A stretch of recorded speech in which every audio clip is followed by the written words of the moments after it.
No, you can have multiple. Welcome! There's shade. There's such shade. Welcome. Wednesday Club. How are you guys doing today? So good. So I was drinking coffee. You're doing wonderfully. I put marshmallows in my coffee. It's been that day. Matt's dying. I'm not. Why am I dying? I said I was drinking coffee. Oh my God, he's drinking coffee. He's gonna We're all die. dying. Start the rumor. Internet, go. No, don't. I'm not dying. I'm wonderful. I'm Don't you excited think he for looks today's- tired? Oh, don't you do Sorry, that. don't. That You. is dirty pool, Taliesin. That's my dirtiness. Yeah, never I'm mind. very excited. I'm for not today's- dying, Chief. I'm very excited for today's episode for a number of reasons. One is our subject today, which is amazing. Two is some show and tell that we've got going on. But three, which I ought to have numbered firstly, our very special guest, Danielle Radford is here. Hi.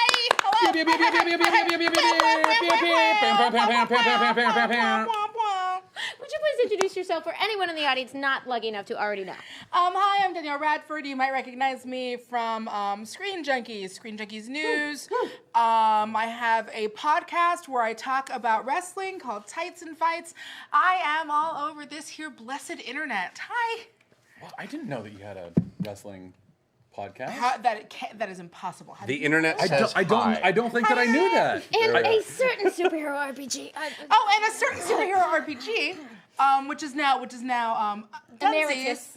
Emeritus, but that I did with. This is where our love affair began. When we were doing the There is you. I'm so glad you're here. She has been doing this all week. This has been Yeah. all Sorry, week. I'm- All week has just been Amy just floating. We've been doing this through show the for like studio. a It's year, going, and I'm having a delayed reaction where I'm like, oh, I can bring my friends. Oh, No, I was right. because Danielle and I worked at Screen Junkies together. That's where I met her. And I was telling her before the show, like, it just never dawned on me to be like, oh yeah, Danielle should come to our show. And then when you're like, I'm gonna invite Danielle, I was like, oh, she's the best. I'm an idiot. Yeah, we're dumbheads. we Yeah, we're dumb had heads. not yet, but your nails are We're amazing. getting there 'cause yeah, we had nail we have nail bonding time. bonding we just did the nails. so. I do need Yeah. you to explain. Are you able? Do we have time for your nails? Yes, we do. Yeah, I don't really have anything to show them off with. I would need an ice cube. So. Imagine water. it with your imagination. Yeah, it's not cold enough. I don't think so. It's all right. Okay, Is mine Yeah. cold? No, mine's someone did describe this as Mr. Rogery's neighborhood kind of place. Yeah. So use your imagination toriums to imagine nails that change with your temperature and how cool that would be. So mood nails. They go that when I'm cold, they turn dark purple, and when it is warm, they kind of turn this like blue pearlescent. I mean, technically, if we get cold enough, most of our nails turn colors. yeah. Yeah. But, you know, See, Do the nails or do your fingers turn colors? that's Oh, there we are. Here, a philosophical question, I think. Yeah, see, I told just dip your whole hand in the water. Yeah, see, I'm getting. oh, purple they're stripes. so yeah. cool. Tiny purple stripes right and there. see, we bonded because I have galaxy nails or cat eye nails or what are They're the crazy magnet nails. yeah, I've been calling those are the them. magnet nails? Yeah, I've been calling them the more you know nails because they literally look like the more you know symbol going across my fingers. So I'm just constantly teaching lessons to the children. Cat's eye nails. How the fuck do they work? Yeah, no. Right from the children to that. I had and now to. we are at Wednesday. I had to bring it like Mr. Rogers to Insane Clown Posse. There's a jump there. And But- our actual topic for today has me super excited as well. Oh man. Because I was just really over the moon about this, where a few months ago we did the first part of this topic and we had been planning a return to it, but I was also checking in on schedules and being like, hey, could you do this specific date? And if you did, what would you want to talk about? And I was like, here's my backup plan. We'll talk about the code. And Danielle was like, you know what? Can we talk about the code? And it was amazing. I can talk about the code at length. I do so sometimes at parties. I'm not always nerd parties, sometimes just stand-up comedian parties. Yeah, represent. I am very popular. What is it like to explain to like comedians in the wild? Okay, so like you know how like some like the Hays Code. Okay, so you know like what the Hays Code is. Okay, so like hold on. Woo. Okay.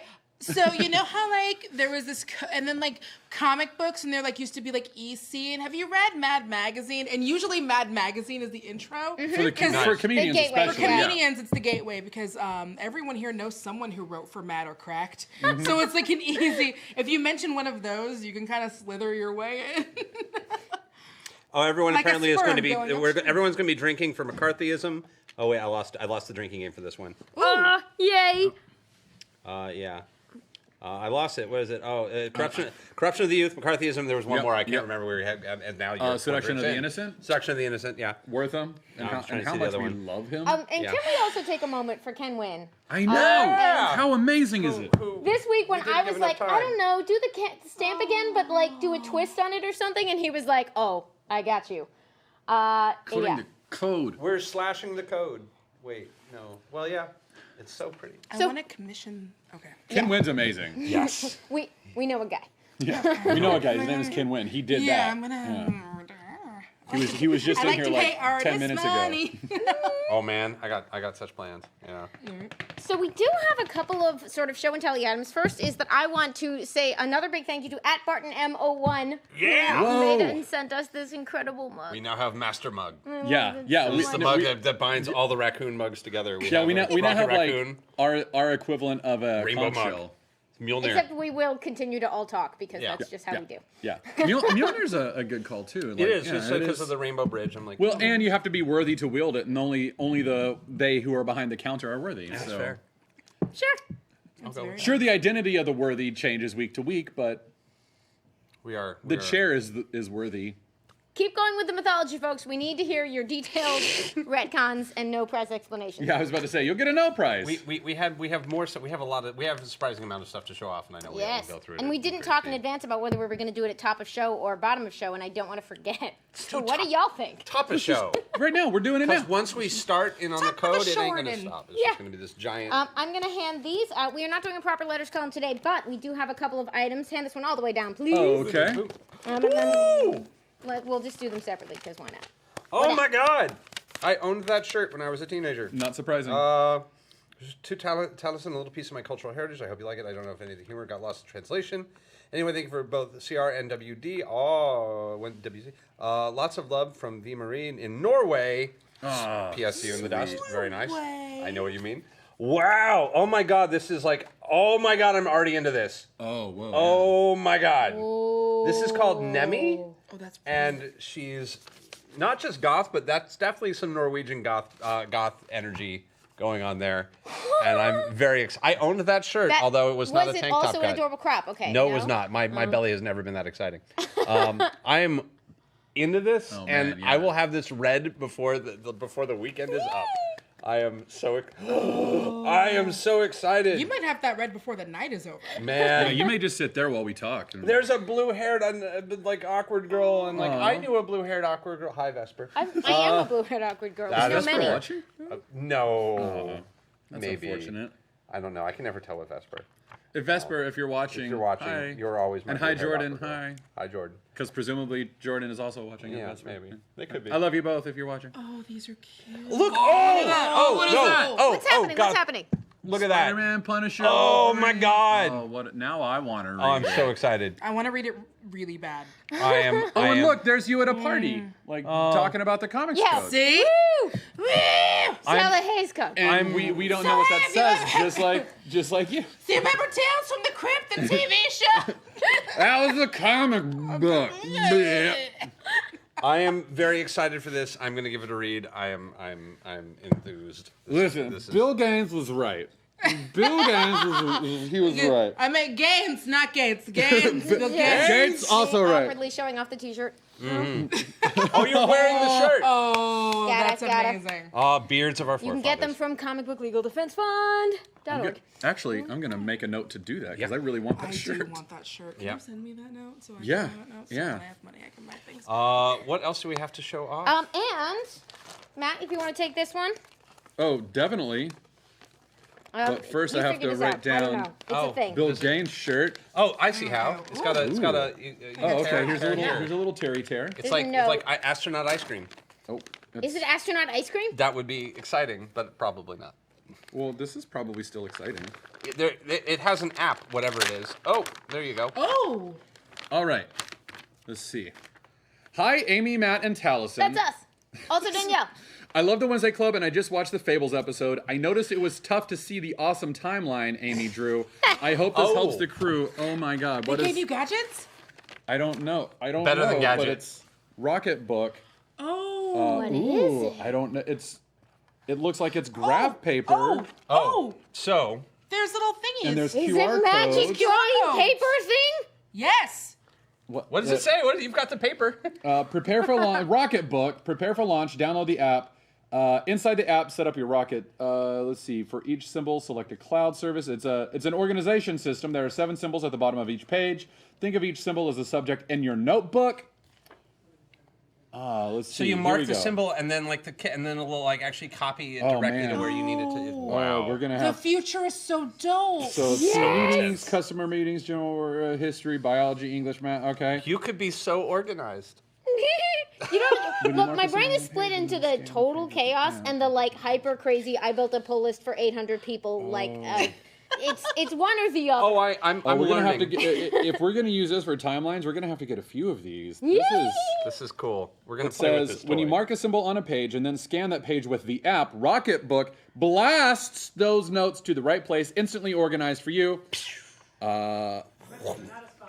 Not Well, they're not a sponsor, but this is an amazing But gift. we're playing with it. Who is this from? Man, This is so cool. it says It's from- helps us enjoy Josh. Thank you, Thank you, Josh. So, We will play with this toy. Oh, Please yes. let all constructive criticism on my presentation skills come in the form of presents. That didn't make any sense. Here is a library. And did we want to mention this? Or do we want to do this today, or do we want to? You're behind the counter I next kind week. of Would just you want to rather do show it this today? off so people can start thinking about Let's it. show it off and then announce that we So- will be dealing with it in future. Because I believe we've heard from a couple folks online that we're not the only ones So who this got came in the ours. mail. This came in the mail. I'm gonna have to join this service now. and- Should have done it last time. This is the short box, which is every whenever Quarterly, roughly. It is a curated a comic book, interesting comic book of the Quarter Club. So there's a woman named Zainab Akhtar, and she lives in the UK, and she's just a badass and amazing. And she has incredible taste in comics, and she has been sort of financing small runs of indie comics by literally like a Victorian subscription library. She just like gets people to pre-order. It's a one-time That's publishing amazing. thing, and there's a bunch of amazing comics in here. There's an Emily Carroll comic in here. We might know from To the Woods. Her comics go viral on Halloween most years. Aha! I can think of so many comics. So we I were would just really love quickly going to That's show what was great. in here before we read it, so that people will know what we're going to be talking Yeah. about when we go through this later. We ordered these in, I think, January. I was spotlighting the ones I'd been catching up on when we did our beginning of the year catch-up episode. Oh, that's right, I yeah. had a couple of old short boxes That's what that was. that were laying around from that I hadn't read through yet. And you excited me, I like. So you joined the service. so I joined the service. And It's so good. wait. You don't necessarily have to destroy yours opening No, it. no, you Chief just- wonders if we need scissors. Well, I mean, Now that we have it open, Chief. there we go. Okay, so let's see what came in this box. I'm so excited. I haven't opened mine yet. Thank you, Chief. So You haven't opened yours yet, so this check is a for surprise for obscene everybody. content before you flash any of those I up will. there. I'll check. We got some double dip. Speaking of obscene content, this is an obscene amount of flavor. Oh, wow. It's 2 Frizzy Frizz dips and a Swizzle stick. That will be so that I do not sleep ever. Sorry, the maniacal laughter is just going to be a thing tonight, y'all. Yeah, actually, let's put that down there on the. I here? got this beautiful print that because, Everything's coming Let up me Amy zoom in today. on it. Oh, it's not which working. I'm very excited about.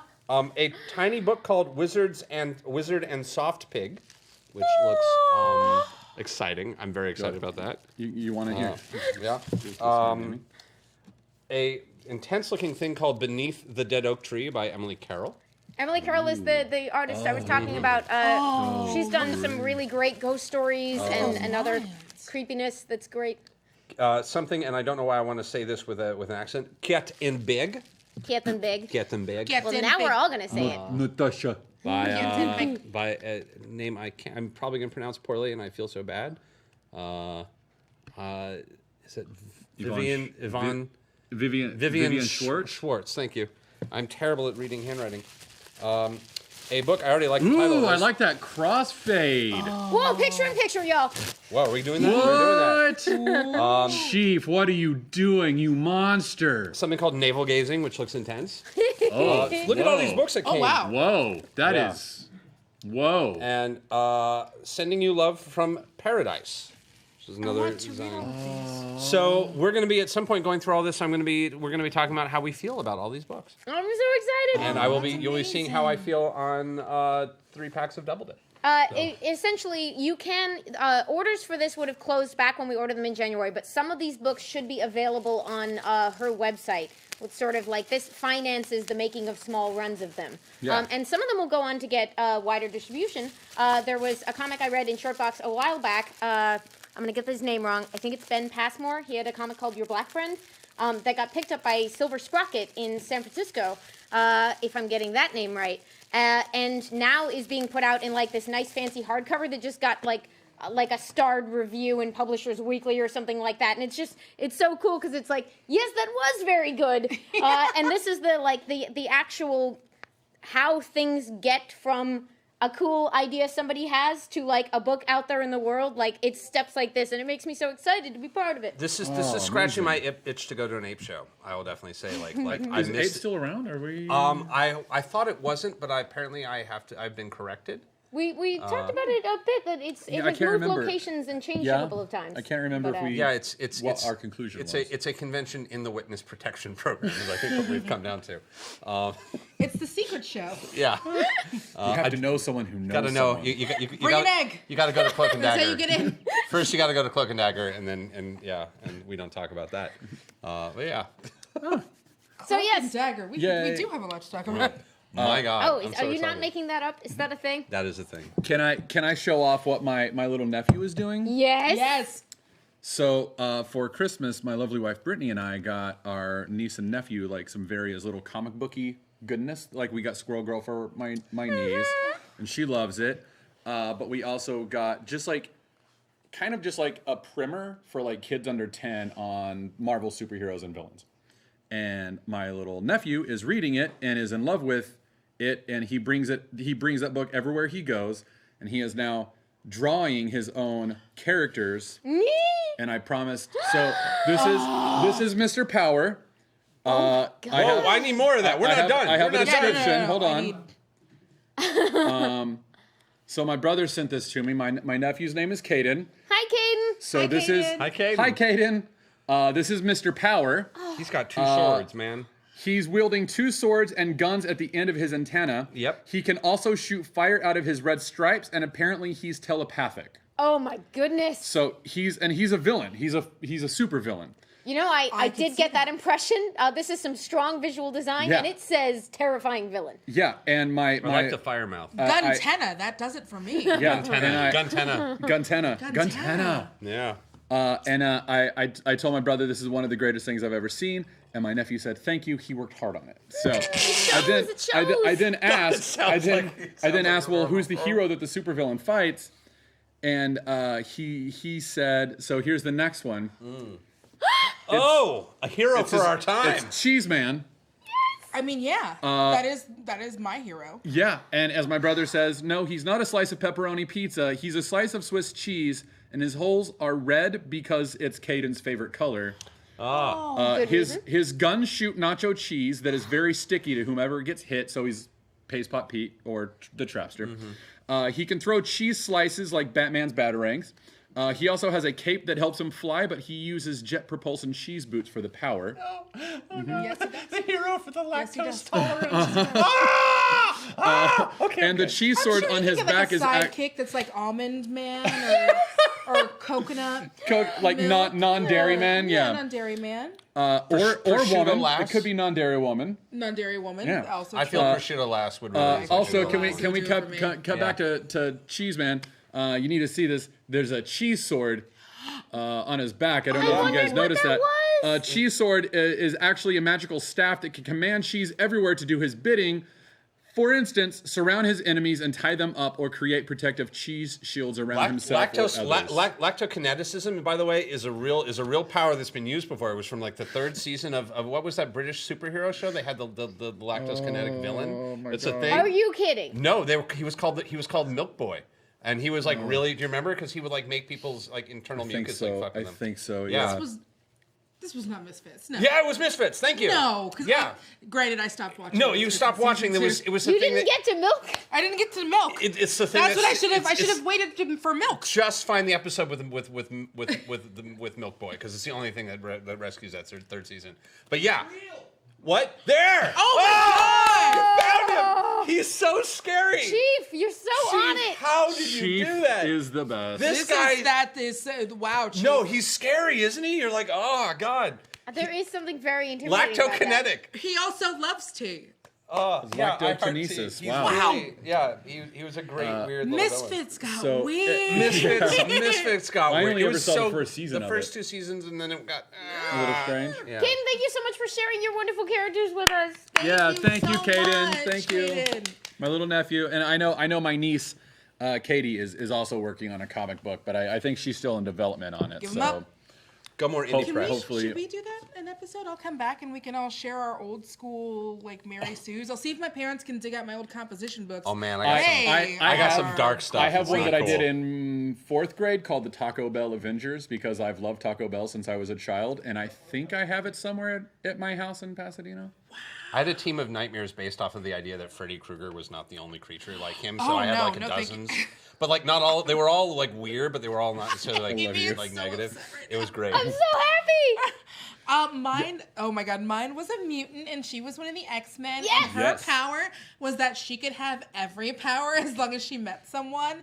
And she was the most powerful mutant ever. She was an Omega mutant. And her name was my middle name, coincidentally. And she had pink hair. And her name was Masquerade. And also, That's a good name. And also, she had diamond eyes. I was just going to sit here and be like, oh, I Man, don't have I- one. And then I realized I played for like 3 years in a play-by-email sim where we played the imaginary children of the X-Men. So I am not exempt from this. Oh my, I got some Wow. deep stuff. The more I think about it, I'm like, I wrote some weird, like, yeah. Yeah. Oh man. Yeah, Oh, I I forgot Mary had Friday Sued the it 13th. up. Who fell in yeah. love with Bad. you? Everybody? Everybody. Oh. I was 13 and irresistible to Yeah. all men, young and old. You still are. Man. You still are. One last thing before we move on. If you saw Gather Your Party on Friday night, you saw that we were opening cards. Thank I you put for tuning into together Card Party. It was so I much put fun. together all of the puzzles, and I just wanted to show them off real quick because they all look really great. Sorry, it's a little reflective.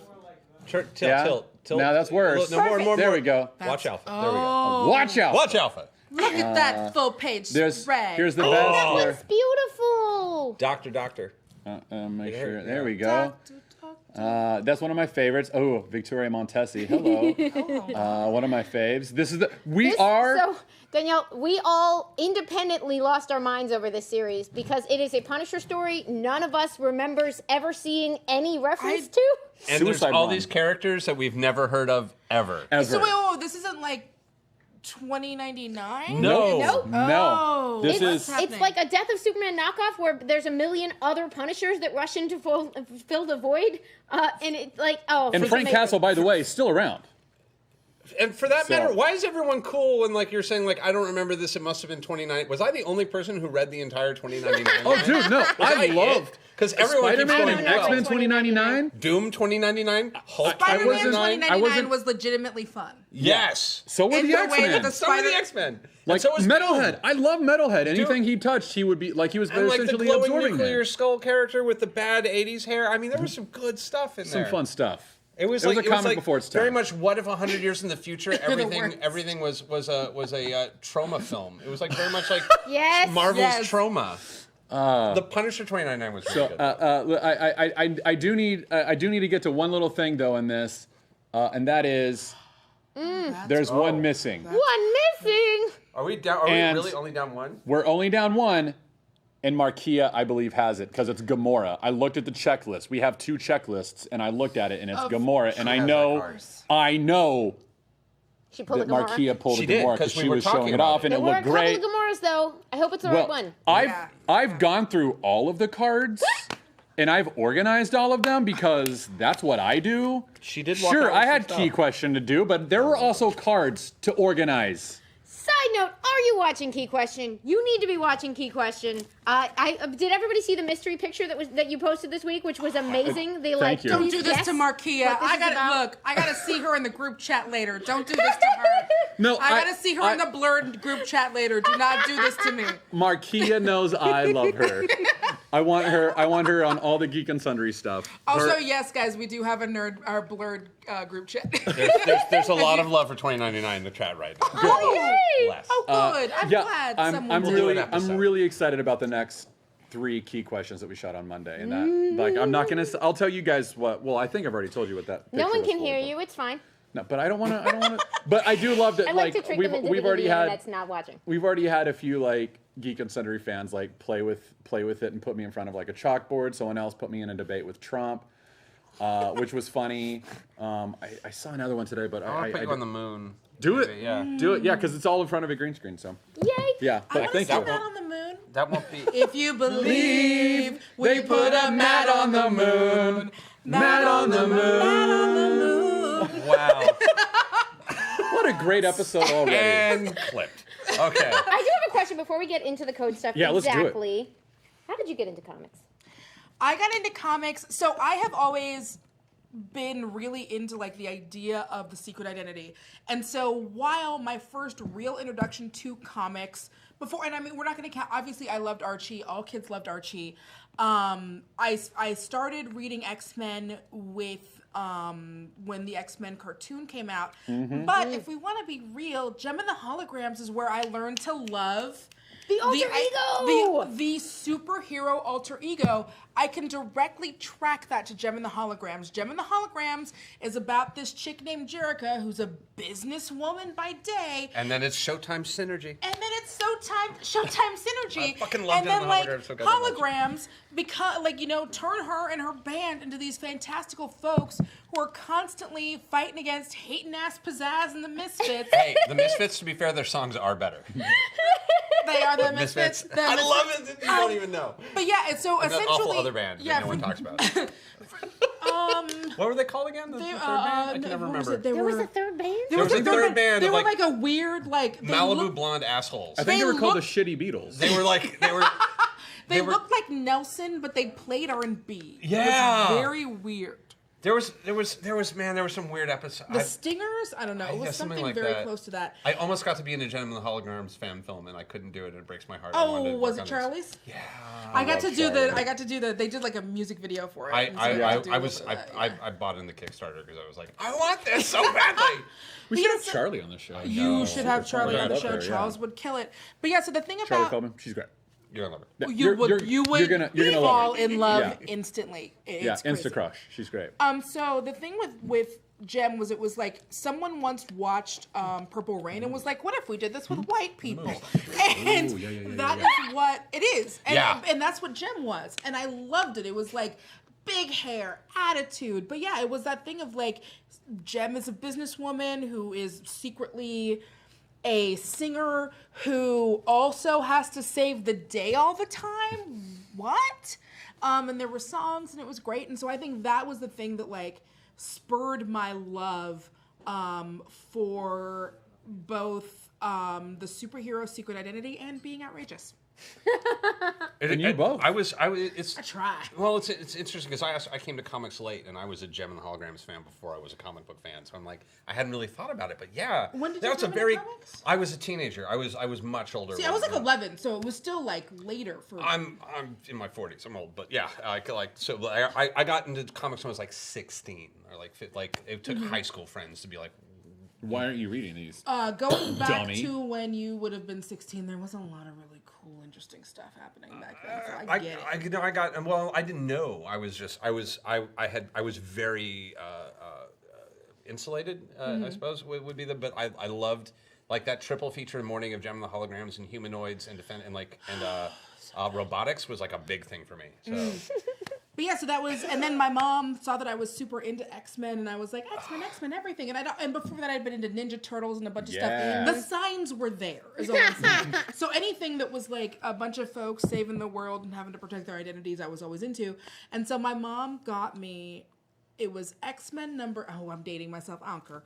I look great. It was X-Men number 302 or 303. Some other comics, and then also an issue of Wizard, and that's what I got for my 11th Wait, birthday. like Wizard magazine? With like who was wearing the blue on the cover? Do you remember? Oh, I'm 90%. It had to be Wolverine, Okay, right? Like yeah. it was that would have been why my mom got it, was because she was like, I'm just gonna get everything with Wolverine on it. Just like Good put a bunch call. of Wolverine. A good central organizing principle, yeah. What I'm trying to remember. What was happening in X-Men? Yeah, at what's that in the time? early 300s? That was right before the Fatal Attraction storyline. Whoa. So it was in between. Oh, you youngin. Oh. So it was in between Fatal Attractions and what was the one right before it? Executioner Song. Yeah. Yeah. Oh, And good- so it good was poke. like, yes, it was like right when they were just starting to deal with what was happening with the legacy virus. It was right before Magneto came back. It was right before Magneto ripped out Wolverine's skeleton. Before Exodus and Asteroid Inn. Right, Oh yeah, man. yeah. And all those weird Oh, purple costumes. Let's, man. Yeah, so do many believe- weird purple costumes. Oh wait, we have Let's it. consult. Let's consult the cards. Let's consult the cards, because I do believe that Fatal Attractions. Possibly the most Doctor is Strange thing you've in ever said. here. Oh, there Let's we are. consult the cards. Oh, there it is. There we go. Look at that Attractions. purple. Yeah, look at this. Look at this. I forgot that Cable got decimated by Magneto too, Was- because Yeah. Wolverine's was so bad. Was this the? Was bitty this like sunspot. there was like a fan created character who was one of Magneto's evil mutants, who was the kid who could like phase through matter?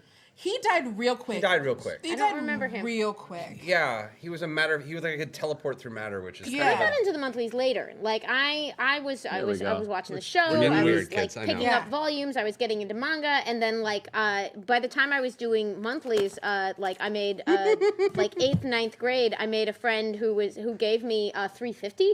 Gave me X-Men wow. 350? Rogue leaving Gambit in Antarctica, and I was Yeah. like, "What is happening?" Is that the I one that don't had like the understand. silver embossed It cover is. and it had 100%. Bishop on the front of it? Matt, Oh they all man. had silver embossed In the covers. 90s, There was I know, nothing I but know. That was holograph that was silver the great thing embossed. about the Fatal Attraction storyline is they all had those oh, holographic cards right yeah. at the lower right Yeah. side.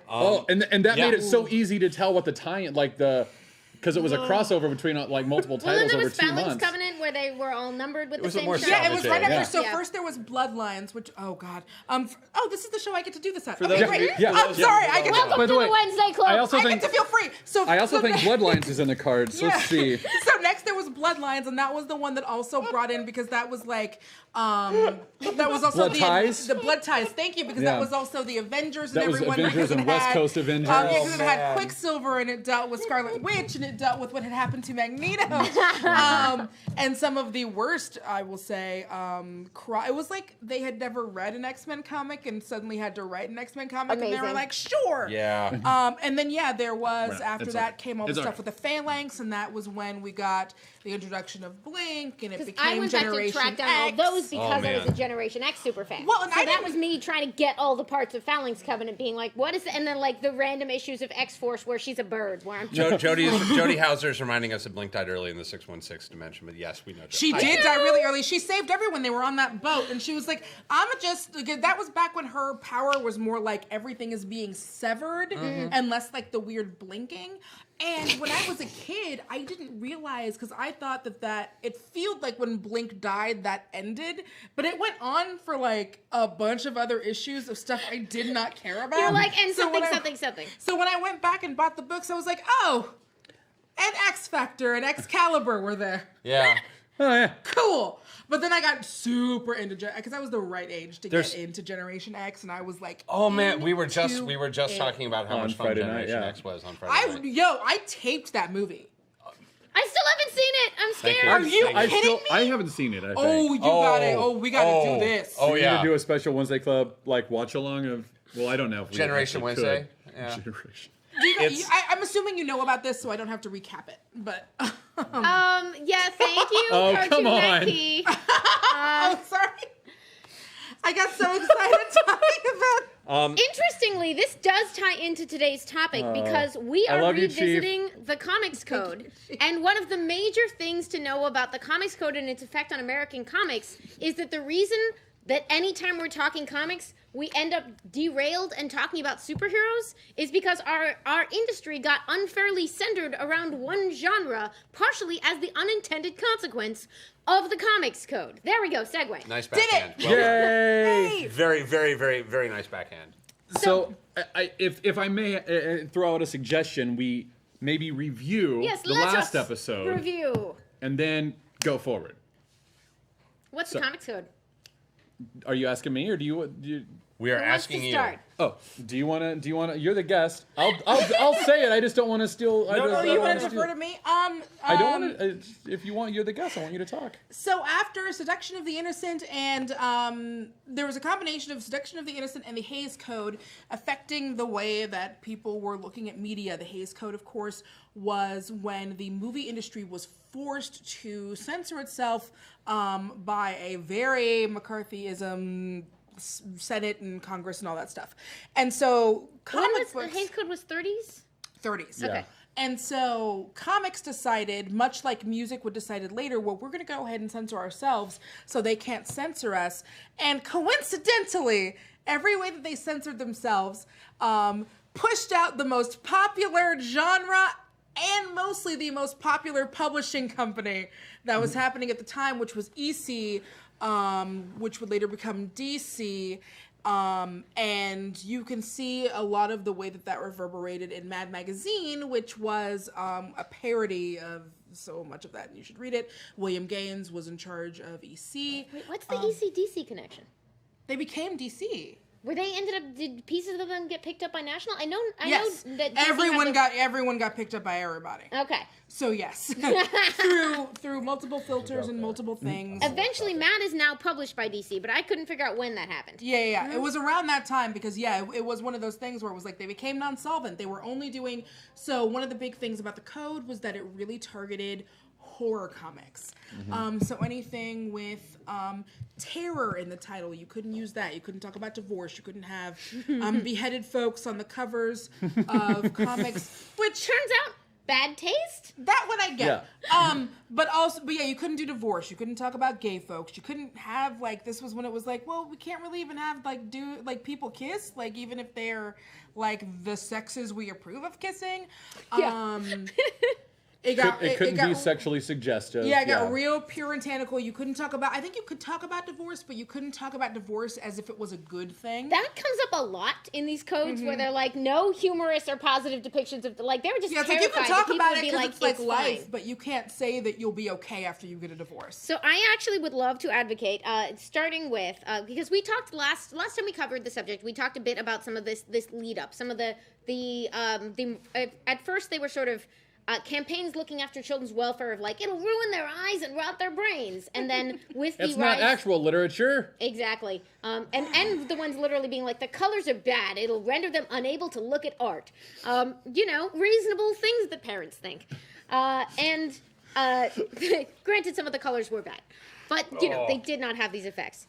So we covered some of that stuff, as it went from kind of a literary panic to the simultaneous panic over juvenile delinquency, and then certain folks like Dr. Wortham, who got real obsessed with the idea that there was a link between comics and juvenile delinquency. And man, the further you dive into this topic, the more interesting he gets, because he is a mixture of different things that should not go together. Oh, he a mess, boo. Yeah! He a mess. He genuinely seems you look at his career and you're like, this dude really thinks he's looking after kids. And then he turns around and you're like, you straight up misrepresented that story in front of a Senate subcommittee to make your point. Yeah. You left the ends justify the means to you on some crazy level. What happened to you?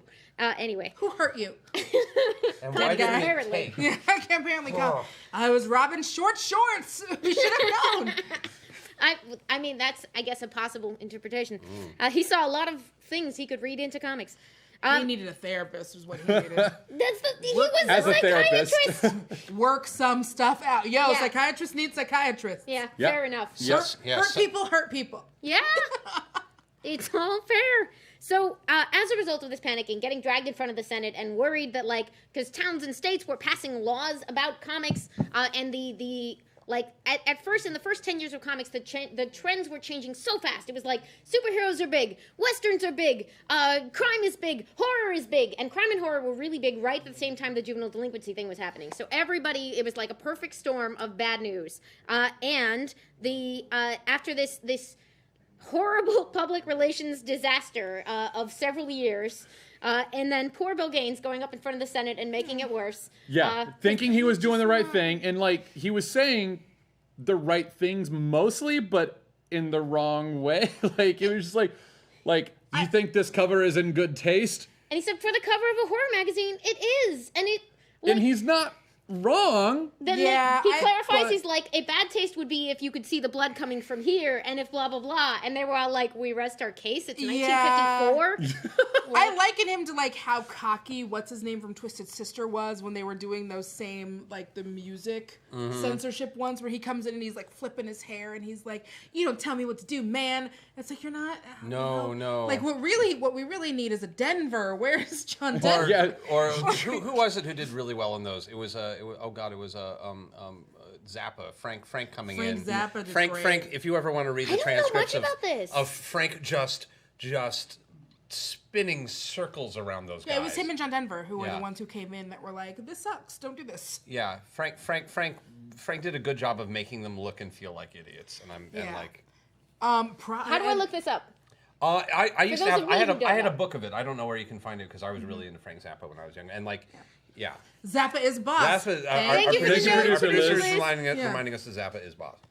I think if you look up Zappa, Denver, music, Zappa, Denver, Senate. Gore, Senate. Yeah, you gotta do Gore because it was Tipper Gore. It was Tipper Okay, Gore who was yeah. pushing it, and she's like, so they're going line by line through his music. I mean, so this is sexually suggestive, and he was like, no, this is a metaphor about this, and it's all about this, and in this line, this. There's all right, then I'll see you next Tuesday. That's about fucking. And they were just it's no, that line's totally, and they're they cannot, they can't handle his brain. Yeah. Because he's just you don't know what the fuck you're up against. So speaking of Prince, what happened was one day Tipper Gore was watching her kids dance to Darlin' Nikki and actually paid attention, was like, oh no, music's bad? No. And Was it Awakening Things? Was she... I'm blessed that she lived long enough to see herself turn into this sort of caricature normally people are 100 years gone before we can kind of laugh at them this way. Straight up Batman. They tried to ban George Michaels for indecency. Lord almighty. Okay. And that was before the stuff and the things. That was just your beard is too... Yeah. That's back when he was dancing around in the Choose Life shirts, and they were like, "Nope."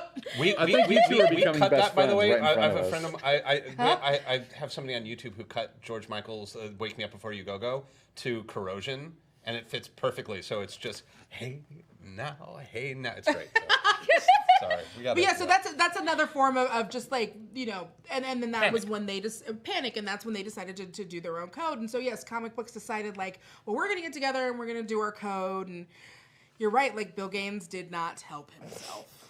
So poor in the spring of 1954, they had these 3 days of Senate hearings and one more day later where they were dragging up the thing. And we read from it some last week, and I want to do infinite deep dive, but we will never get if you all are in for it, I would love to read some sections, or possibly all of, because I find it really interesting. The Comics Code of 1954, voluntarily adopted by the Comics Magazine Association of America, which, as you pointed out last time, Gaines decided to start and then immediately got taken away from him by the guy who ran Archie Comics. Mm-hmm. Immediately!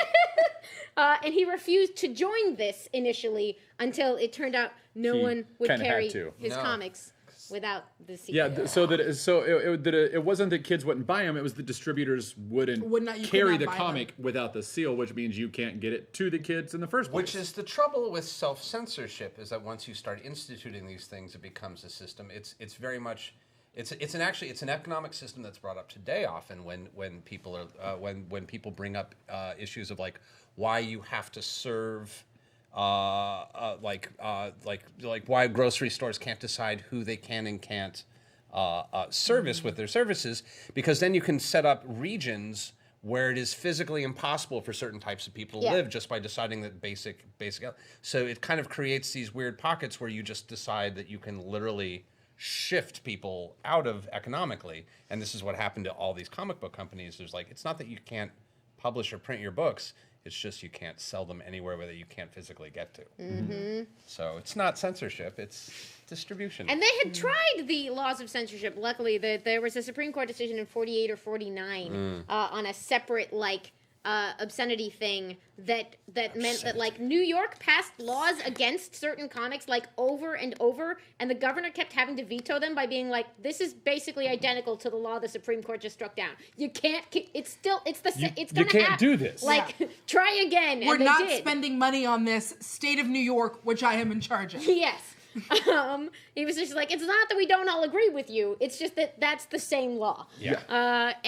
You know, that would have essentially killed the comic book industry because at that time everyone was in New York. All you need is a law in New York that makes it. They tried a lot of things. I hadn't even realized they tried, like, just ones that it would be like pay $3 to have a portion of the Board of Education look at your comic in advance. And back then, $3 was $5 million. Yeah, for every Not one of your $5 million, books but every legit. month. Legit, $3 back in 1954 was probably, and I'm estimating, it was probably about $500.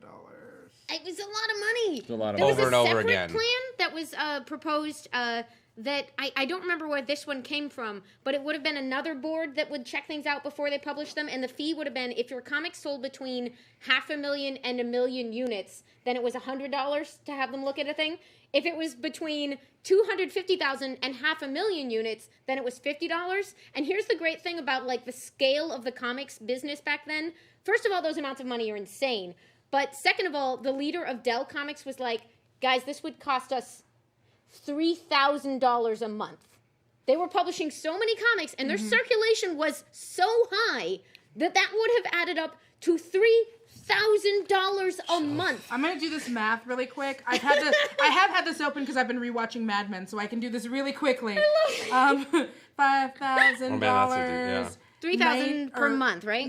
3,000 in what we were saying. Thank you for the smart character. 1952. Again, I just kind of have this open because I've been doing inflation calculator.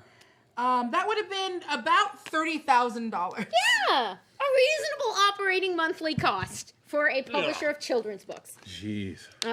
So the one top thing of that everything else. did not happen in the course of all of this was anybody attempting to substantively argue, like, not that comics, like, nobody tried to take the tack that, okay, maybe kids shouldn't be reading about severed heads, but not all comics are for kids. Nobody tried that. Because comics were wildly popular with children. Everybody accepted them as children's literature. And if you started to admit maybe some kids shouldn't be reading everything, then you would feel like you were handing the keys to the kingdom to the people who wanted it to be illegal for kids to read true detective stories or whatever. So, Comics Code of 1954, enough blather. Do you want to... I will start with the preamble. Preamble. The comic book medium, having come of age on the American cultural scene, must measure up to its responsibilities. Constantly improving techniques and higher standards go hand in hand with these responsibilities. To make a positive contribution to contemporary life, the industry must seek new areas for developing sound, wholesome entertainment. r/wholesome. The people responsible for writing, drawing, printing, publishing, and selling comic books have done a commendable job in the past, have been striving towards this goal. Want to take this next paragraph? Oh, man. Yeah. Their record of progress and continuing improvement compares favorably with other media in the communications industry. An outstanding example is the development of comic books as a unique and effective tool for instruction and education. Comic books have also made their contribution in the field of letters and criticism of contemporary life. In keeping with the American tradition, the members of this industry will and must continue to work together in the future. In the same tradition, members of the industry must see to it that gains made in this medium are not lost, and that violations of standards of good taste, which might tend toward corruption of the comic book as an instructive and wholesome form of entertainment, will be eliminated. Therefore, the Comics Magazine Association of America Incorporated has adopted this code and placed strong powers of enforcement in the hands of an independent code authority. Side note, they had adopted codes before, specifically in 1948, but that second part where there was enforcement, no. No.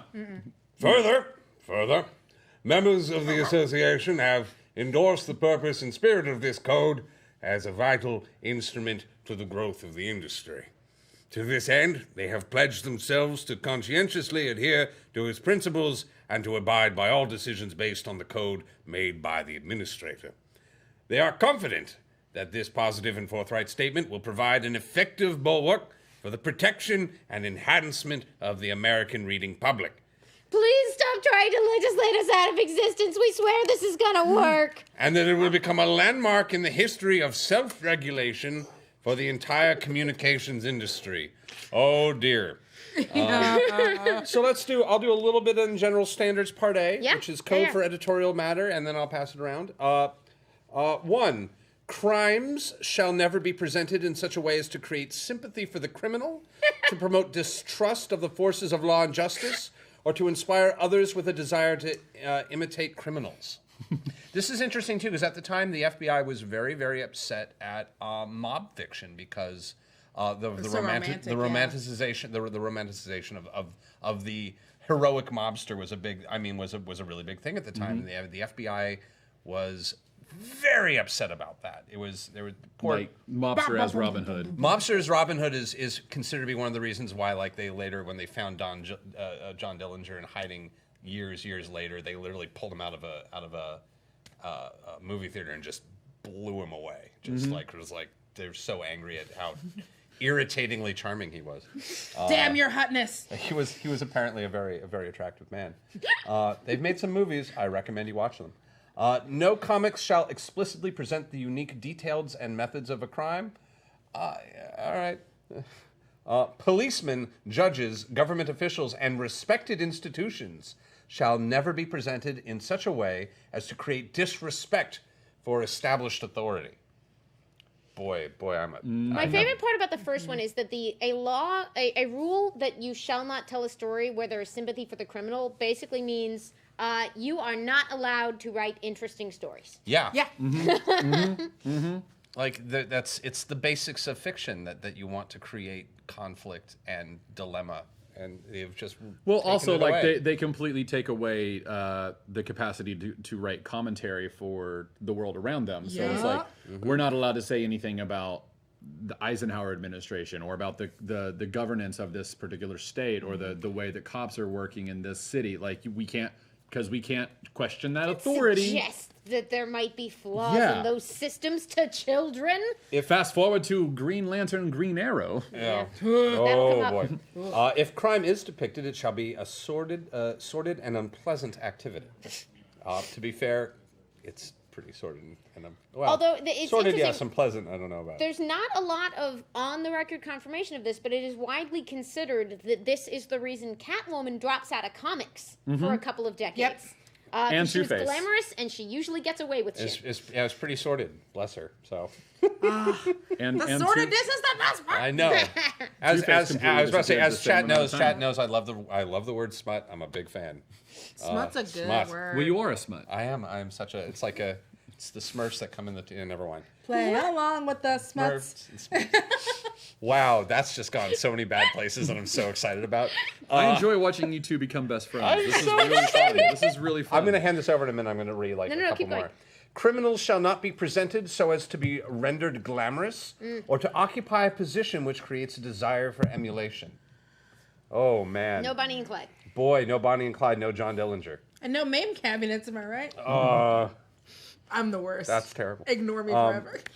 In every instance, good shall triumph over evil, and the criminal punished for his misdeeds. I have feelings on that. Good and evil are difficult to define. No tragedies either. Scenes of excessive violence shall be prohibited. Scenes of brutal torture, excessive and unnecessary knife and gunplay, physical agony, gory and gruesome crimes shall be eliminated.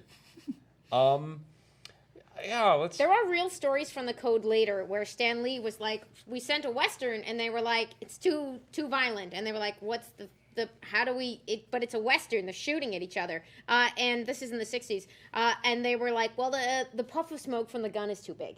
Yeah. Yeah. They made That- the puff of smoke smaller. There's Yeah, that bullet is shooting too hard. It's too hard. It's the same result, but that bullet shot harder than Hard it Bullet is a needed pretty to. good title of something. Hard Bullet. Hard Bullet magazine. It's my new short. There's- But no, there- when you look at that list, it's like essentially like goodbye all Greek tragedies, Oh. Yep. goodbye a lot of Shakespeare. A lot you of wouldn't have been able Shakespeare. to adapt. Well, but that's what's like the unfortunate irony is that they were like, these comic books are gonna ruin kids. They can't read violence. Give them Titus Andronicus. That's classic. A lot of the people who were pushing for this, though, were actually very much against Shakespeare as well. They felt Shakespeare was a corrupting influence and Well, not they're healthy. dumb, Taliesin. Bill Shakespeare. By the way, we are going to do our 5-minute topics, which we're going to spring on our guest like they Do know it, what do we're it, do doing. it. It'll be fun. So start suggesting those, and I see some lovely questions that we are going to get to in the chat. But you guys are lovely. Taliesin, when I put my leg up like this, do you feel separated from Danielle? Yes. Okay, then I'll keep it. Oh, that's nice. I appreciate you. That's more open in here. No, but it was actually reminding me of something that I remember, and I might be wrong on this, but I'm going to just tell this like it's true. Don't quote me on this. Is my friends who earlier on were working on the original Batman the Animated Series, one of the things that for television standards and practices, which is kind of a thing that we live with now in other parts of the industry, you could show people shooting guns, and you could show Batman dodging them, but not in the same scene. You had to like cut between people shooting and Batman dodging. It couldn't be one Interesting. shot. Wouldn't want to teach people that they could maybe dodge guns if they were a Batman. Well, welcome to like the ways that like this is like the level of like weird nitpicking that we slowly make our way through. Yeah. Similar with Powerpuff Girls, where they were having difficulties with censorship, like when the Devil showed up as a character, they couldn't name him. They literally were like, we want to name this character, and they kept trying to like come up with like they were like, and literally the character's name is him. Because it's the only way that they were allowed to refer to him. Yeah, it was by Voldemort. Yeah, Him. yeah. It's him. Hello. I love that character was so good. So It good. creeped me out, but I knew that that's what it was supposed to do, so I loved it. He was a wonderful, wonderful blue meanie, red meanie. Scenes of excessive violence. No unique or unusual methods of concealing weapons shall be shown. Yeah, no concealed weapons. So gotta see it at all That was the times. end of gun antenna, I suppose. Yeah, it's so precise. Instances of law enforcement officers dying as a result of a criminal's activities should be discouraged. That's more of a guideline than a rule. Just like we don't like it and don't do it too much. It's but, like, I guess you upsetting. can. Do it every now and then, but Don't. once in a while, yeah, you can. That's weird. The crime of kidnapping shall never be portrayed in any detail. Was Nor that a Lindbergh baby thing? maybe there was a lot of Or famously like weird a kidnapping things. Yeah, like a pally. Okay. Uh, Pally. nor shall any profit accrue from the abductor or kidnapper. The criminal. Well, Because I mean, people like, look. Kids would not think to kidnap other kids You've- if you don't put it in a comic book. Don't make it sound so much fun. You've already comics. said that we shall not be portrayed in any detail, and and the criminal or the kidnapper must be punished in every case. So the code is essentially like dictating the end of your story. Yes. Okay, thank you for Act 3 there. I was working on it. Crime must be punished. Done. The letters of the word crime on a comics magazine, I knew this would be the one that excited you. That's where it is. On a comics magazine cover shall never be appreciably greater in dimension than the other words contained in the title. It's Now, so this is just specific and petty. weird. The It's word just petty. crime shall never appear alone on a cover. But here's what's so interesting about the code is that like if you go back and like read some of the sort of accusations that were hurled at comics when they started, like who was the guy in the 30s who hated Superman? Sterling North? Sterling North, yeah. Like some of these things are in direct like response to things that he said and like things that like the American Catholic Association had like levied in. Was like, there a like- decency league then? Yes. Okay, Yep. because Yep, this is boy, my all- grandfather The word hated crime the is decency league. too big. Yeah, like I like think we loaded up last time. We looked at a couple of examples of the crime does not pay covers. Yeah. The before Yeah. and after the size adjustment. So here's giant crime, tiny does not pay. And here's the fixed version. Crime is about twice as big instead of 4 times as big. Yeah. They're trying to get And away also with they it. put in that a force for good in the community. Yes. Yep. See, we're like a PSA that you pay for. See, we're telling kids not to do this stuff. It's interesting. Well, it's interesting because, and I'm sure I mentioned this last time. It reminds me of the old time Fire and Brimstone traveling shows where they would do like, and we've got versions of this now where they would have these traveling evangelical shows where they would tell like stories from the Bible, and then they would have like, here's everything that happens in hell for like 10 minutes. And like that was everyone's favorite part because it was salacious and crazy. And slowly that overtook the rest of the show. Are you talking about like big tent revivals in like the 19th and 20th Big Tent century? was a different push, but like this was kind of what that was born out of, which was more of a carnival atmosphere where you would actually have it was more of like a fun time, less of a revival atmosphere, more just like wholesome fun with a little salation at the end, which became a little wholesome fun, and then a lot of salation because that's what we know what you paid to see. That's what we like. That's what we like. We like a little smut. The little blue with a white hat. Restraint in the use of the word crime in titles or subtitles shall be exercised. Obviously, it was. Does anyone else want to take over? I'm happy to keep doing this because I've done. We can pass it around. Yeah, Do you let's want to pass do it one? around. Where did you stop? I love watching your face every time you know which one we're going to. Where did you stop? I just Costume? got all the way to exercise. Where were we? Exercise. So we're in general standards part B. Cool. There you go. You sure? Okay. Yeah, go for it. General Yes. Standards Part B.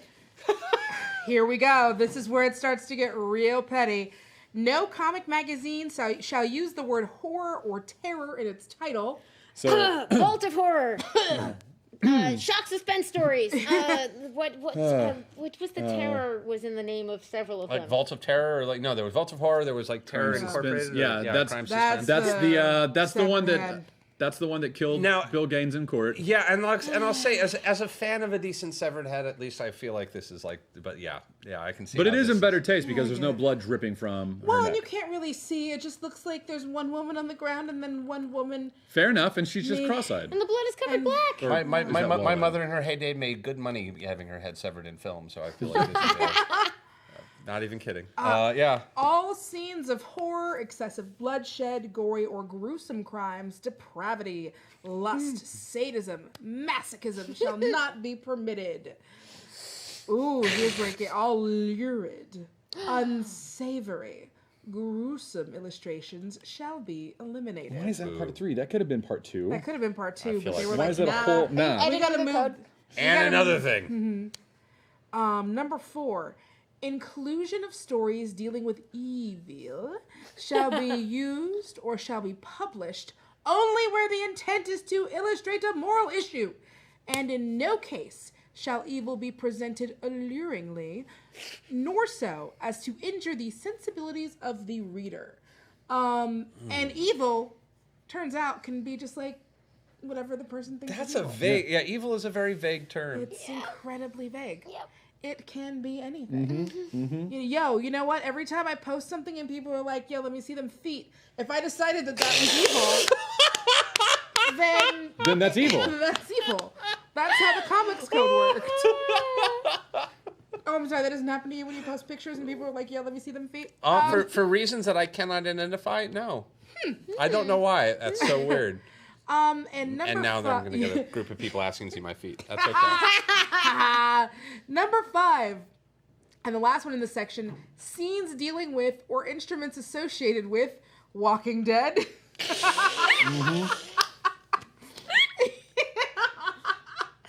Oh, I wish they were alive now.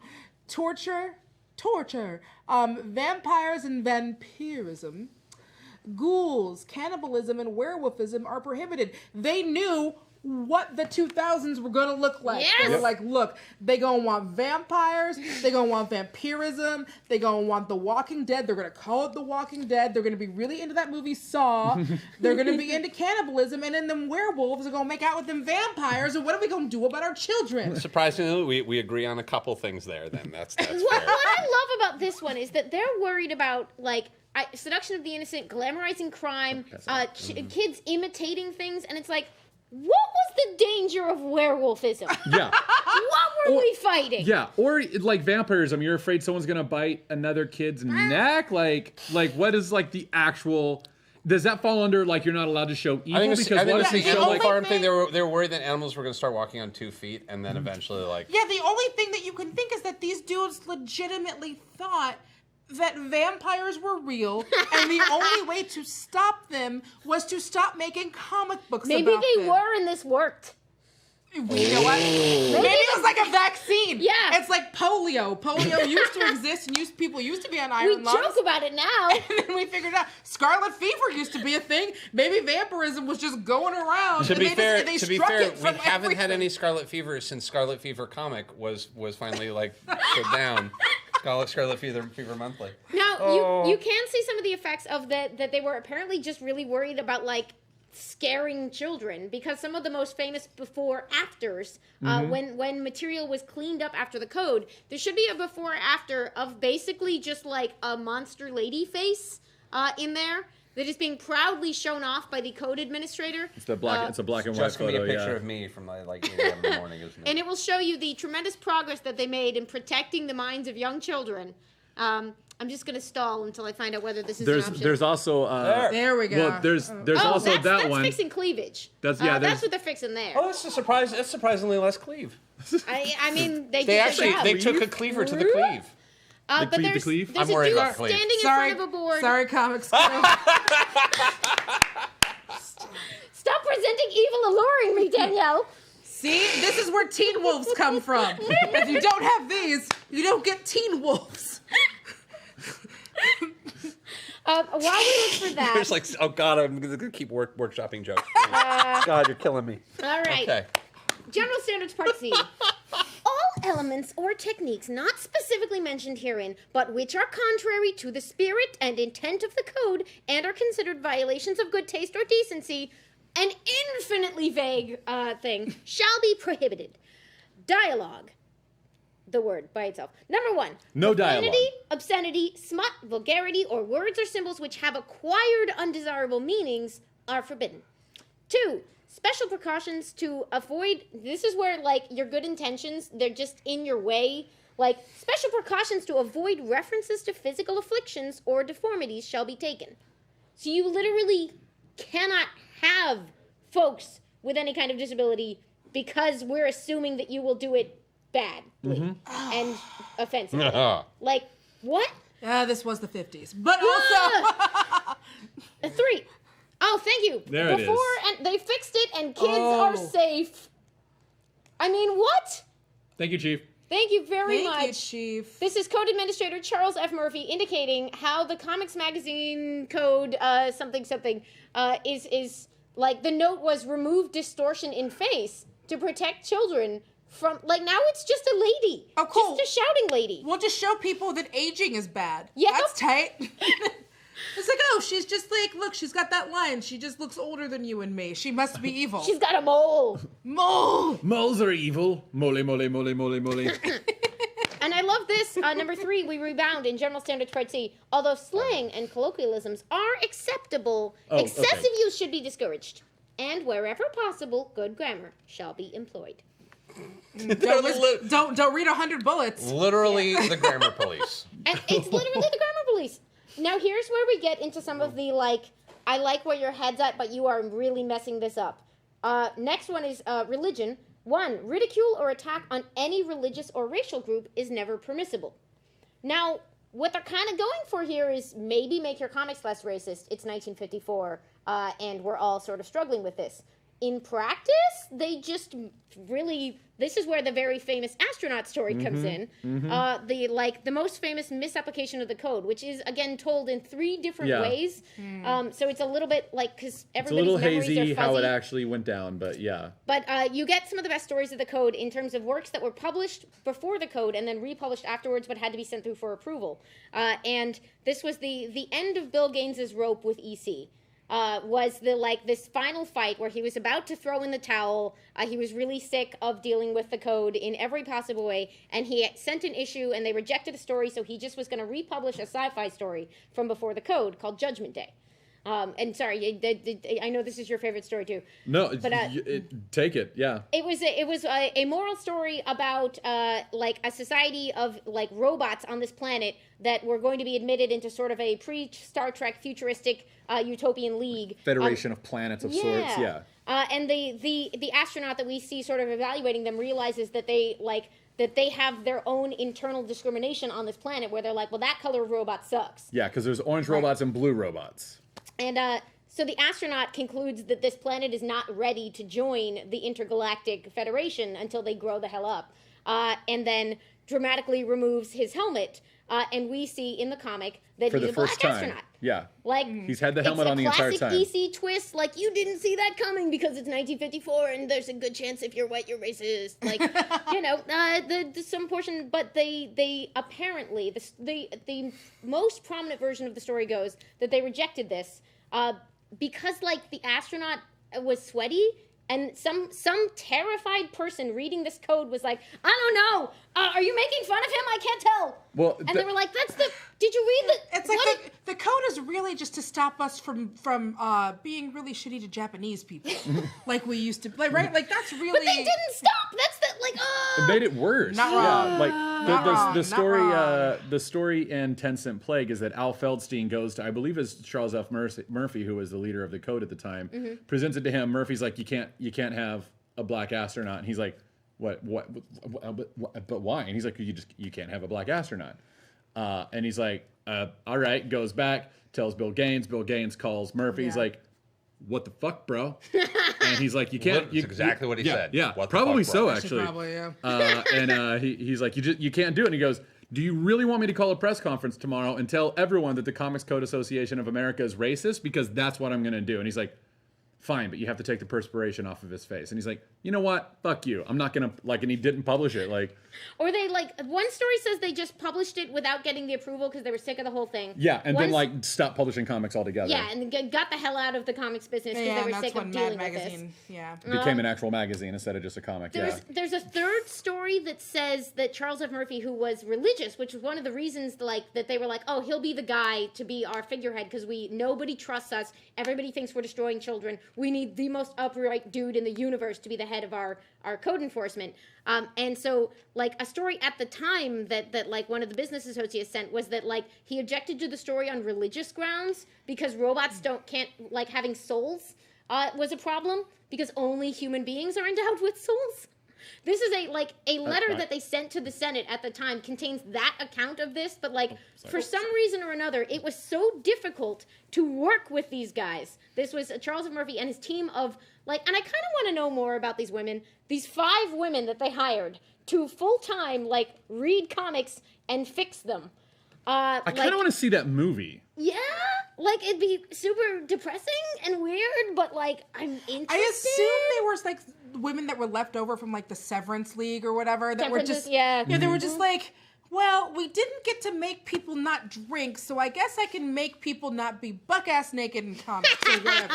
Which they never were, but They never were. Let's watch but out they for that. assumed Speaking they of which, were. the costume restrictions are coming up. Whoever wants to take Ooh, who that. wants to do Ooh. costume restrictions? I can take that. Let's take costume. There we Should I go. do my 40s We've already voice? seen a nice example of, oh no, Chief's note, but I found just an AI note in the machine. Do I have a soul? Costume. You can't have a soul if you can't cry. So no. Sorry, bud. Sorry, machine. No. Nudity in any form is prohibited, as is indecent or undue exposure. Hence the picture that we saw earlier where they fix the cleavage in a reprint. Cleave the cleave. Cleave the cleave. Number 2, suggestive and salacious illustration or suggestive posture is unacceptable. Posture. I mean, I guess I can. That's if you do the They broken didn't even spine, no invent broken the spine. 90s bad girl pose for like 40 Yeah. more years. This wouldn't Somehow even make managing sense. to like hover the chin above the butt. None of that. Number 3. Jeff Goldblum just being really sexy. Oh God, never That would know. None of have that. set them That's aflame. right out. Well, no, they would Goldblum, just man. they wouldn't be allowed to put Jeff Goldblum in a comic because no matter what he does, he's sexy. Yeah, no. If He's you just alluring like and evil. Yeah, no matter what, It would just he could just burst be into standing flames. there and it'd be like, well, That's too sexy. that's too sexy. Too much. Tone it down. Number 3, all characters shall be depicted and dressed reasonably acceptable to society. That's a little It's broad. amazing that superheroes broad. survived. Yeah, yeah. Like, Number They're just naked people with lines on them. yeah. Ooh, sorry. Let me not tell They the don't 50s. know. I won't tell the 50s. I'm Yeah, don't sorry. go back in time and tell the 50s. He's wearing shorts. It's fine. Number 4, females shall be drawn realistically without exaggeration of any physical qualities. Note, it should be recognized that all prohibitions dealing with costume, dialogue, or artwork applies as specifically to the cover of a comic magazine as they do to the contents. Why would they bother specifying that? Because you don't want to sell your one comic saw with that. sex. And look what we did. Look what we wrought. And then suddenly it was women with bazooms this big and waists the size of my elbow. Yeah. That was before the code went away. That's how you get power, girls. You dropped a comma there, but that's okay. Carry on. Carry on. Marriage and sex. Divorce shall not be treated humorously nor represented as desirable. This is aimed squarely I've at known. the I burgeoning... personally, my experiences as divorce is both. Okay, right. Wait, where's that line? Divorce shall not be treated humorously nor represented as desirable. Megan.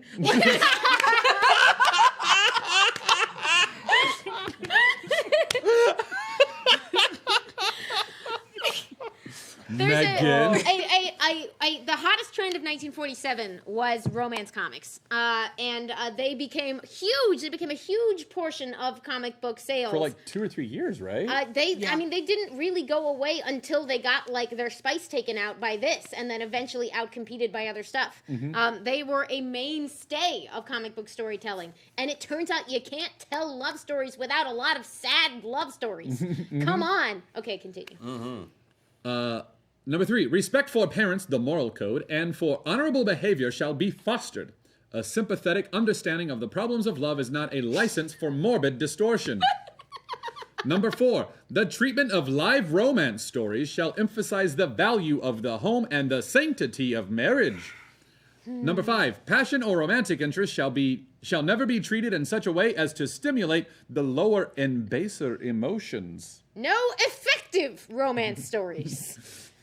So- If it's working, it's right out. Yeah, take it out. So again, no Jeff Goldblum. Number 6, seduction and rape shall never be shown or suggested. Number 7, sex perversion or any inference to the same is strictly forbidden. That is a could very do- that is a very broad word without a very satisfying definition. We could do a whole show on those two lines. Yeah. Yeah. Between the here's what's actually a good idea for children's literature. Here's what's some 50s bullshit. Here's what Yeah. no one is bothering to make any of these distinctions. I just keep wanting to send people to the Tom Lehrer song because I just keep hearing is this when correctly viewed everything is lewd. I could tell you things about Peter Pan or the Wizard of Oz. There's a dirty old man. It's just an interesting. We're living in we're focused on an interesting decade where seduction and rape are equal. Yeah. And used in the same sentence to mean the same thing. Yeah, just inappropriate sex times. That's Just what, just equated. It's yeah. Just That is seduction, of course, tight. traditionally being. I a guess it's crime nice to of know it could tricking- be worse. It for those who aren't familiar with the sort of historical concept of the idea of seduction as a crime, it is centered around the idea that women are the property of their husbands or families, and that if you convince one to abandon her virtue with you, you have harmed her and society in a way that, very interestingly, loving them and leaving them was a great way to wreck a woman's life. But that's not really what's reflected in this taboo against seduction. It's really more that you are crossing the appropriate lines for how you were supposed to apply to own that woman. right, and it's also not. Seduction is another one of those squishy words where it's it could be that you and a woman who of her own consent decided sexy times would be fun. It could be that y'all sat next to each other in a Nickelodeon. It could be a lot of different things. It could be that y'all were standing too close and maybe her ankle showed while you were hanging out somewhere. mercy. These definitions get really squishy. It could be that she was walking somewhere unaccompanied. Oh no! And you see her, and you guys touched hands. It's all seduction is in the eye of the beholder. It could be anything. It could be kissing on a first date. It could be going to ye old soda shoppy without a companion. Soda shops without- were considered to be dens of iniquity. There was actually, I'm Yeah, not no, kidding. for real. This was a thing. I just really. That's where comic Yeah, seriously. books comic books, sugar, and cigarettes, man. Because that's what they sold at soda shops.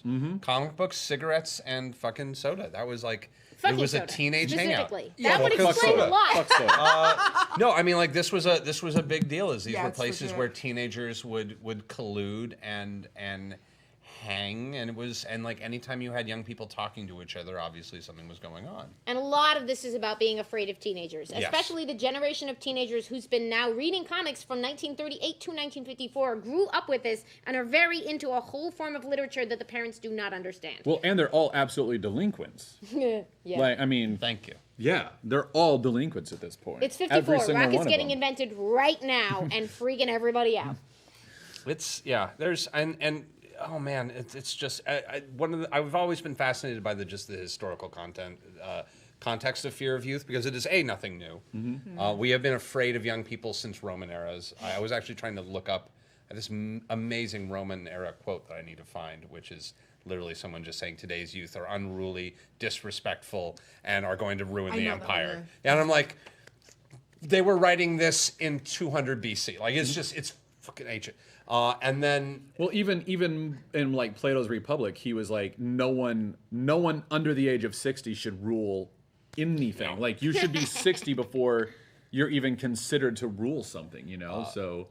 I was and 60 was so much back then. Yeah. Yeah, Also, you were like on the edge that's of high death at bar. that point. there was a fabulous decency quote I was trying to remember from one of the creators of the Oxford English Dictionary. I have a great book that I love. It was the history of the Oxford English Dictionary, and he was at a party after the publication of the first volume, and a woman came up to him and said she was so pleased to see that they had left out any salacious wording or any vulgar words out of the dictionary. And he looked at her very seriously and went, well, how do you know these words? And backed away. That's great.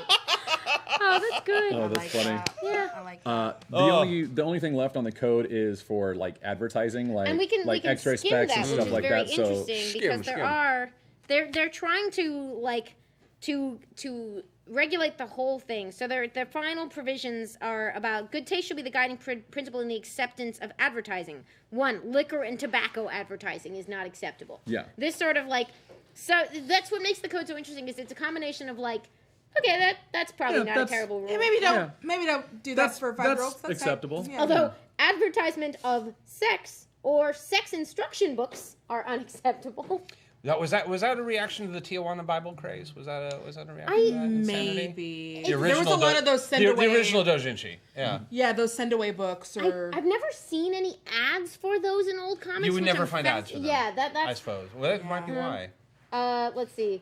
So yeah, knives, realistic gun facsimiles, fireworks, gambling equipment, X-ray specs? picture postcards, pinups, art studies. I don't think they'd. Were really they do X-ray advertising specs. for any of this shit already? Apparently. Or was this just like people adding this in to make everybody feel better? It's the future, just in case. Yeah, that actually could be a just a cover your ass kind of. Yeah, see It could be like that they because they were borrowing pieces of this code from the other various media. Yeah. So this was their 1954 we are cleaning it up. That is the comics code, and it stayed in place exactly as you see it until 1971.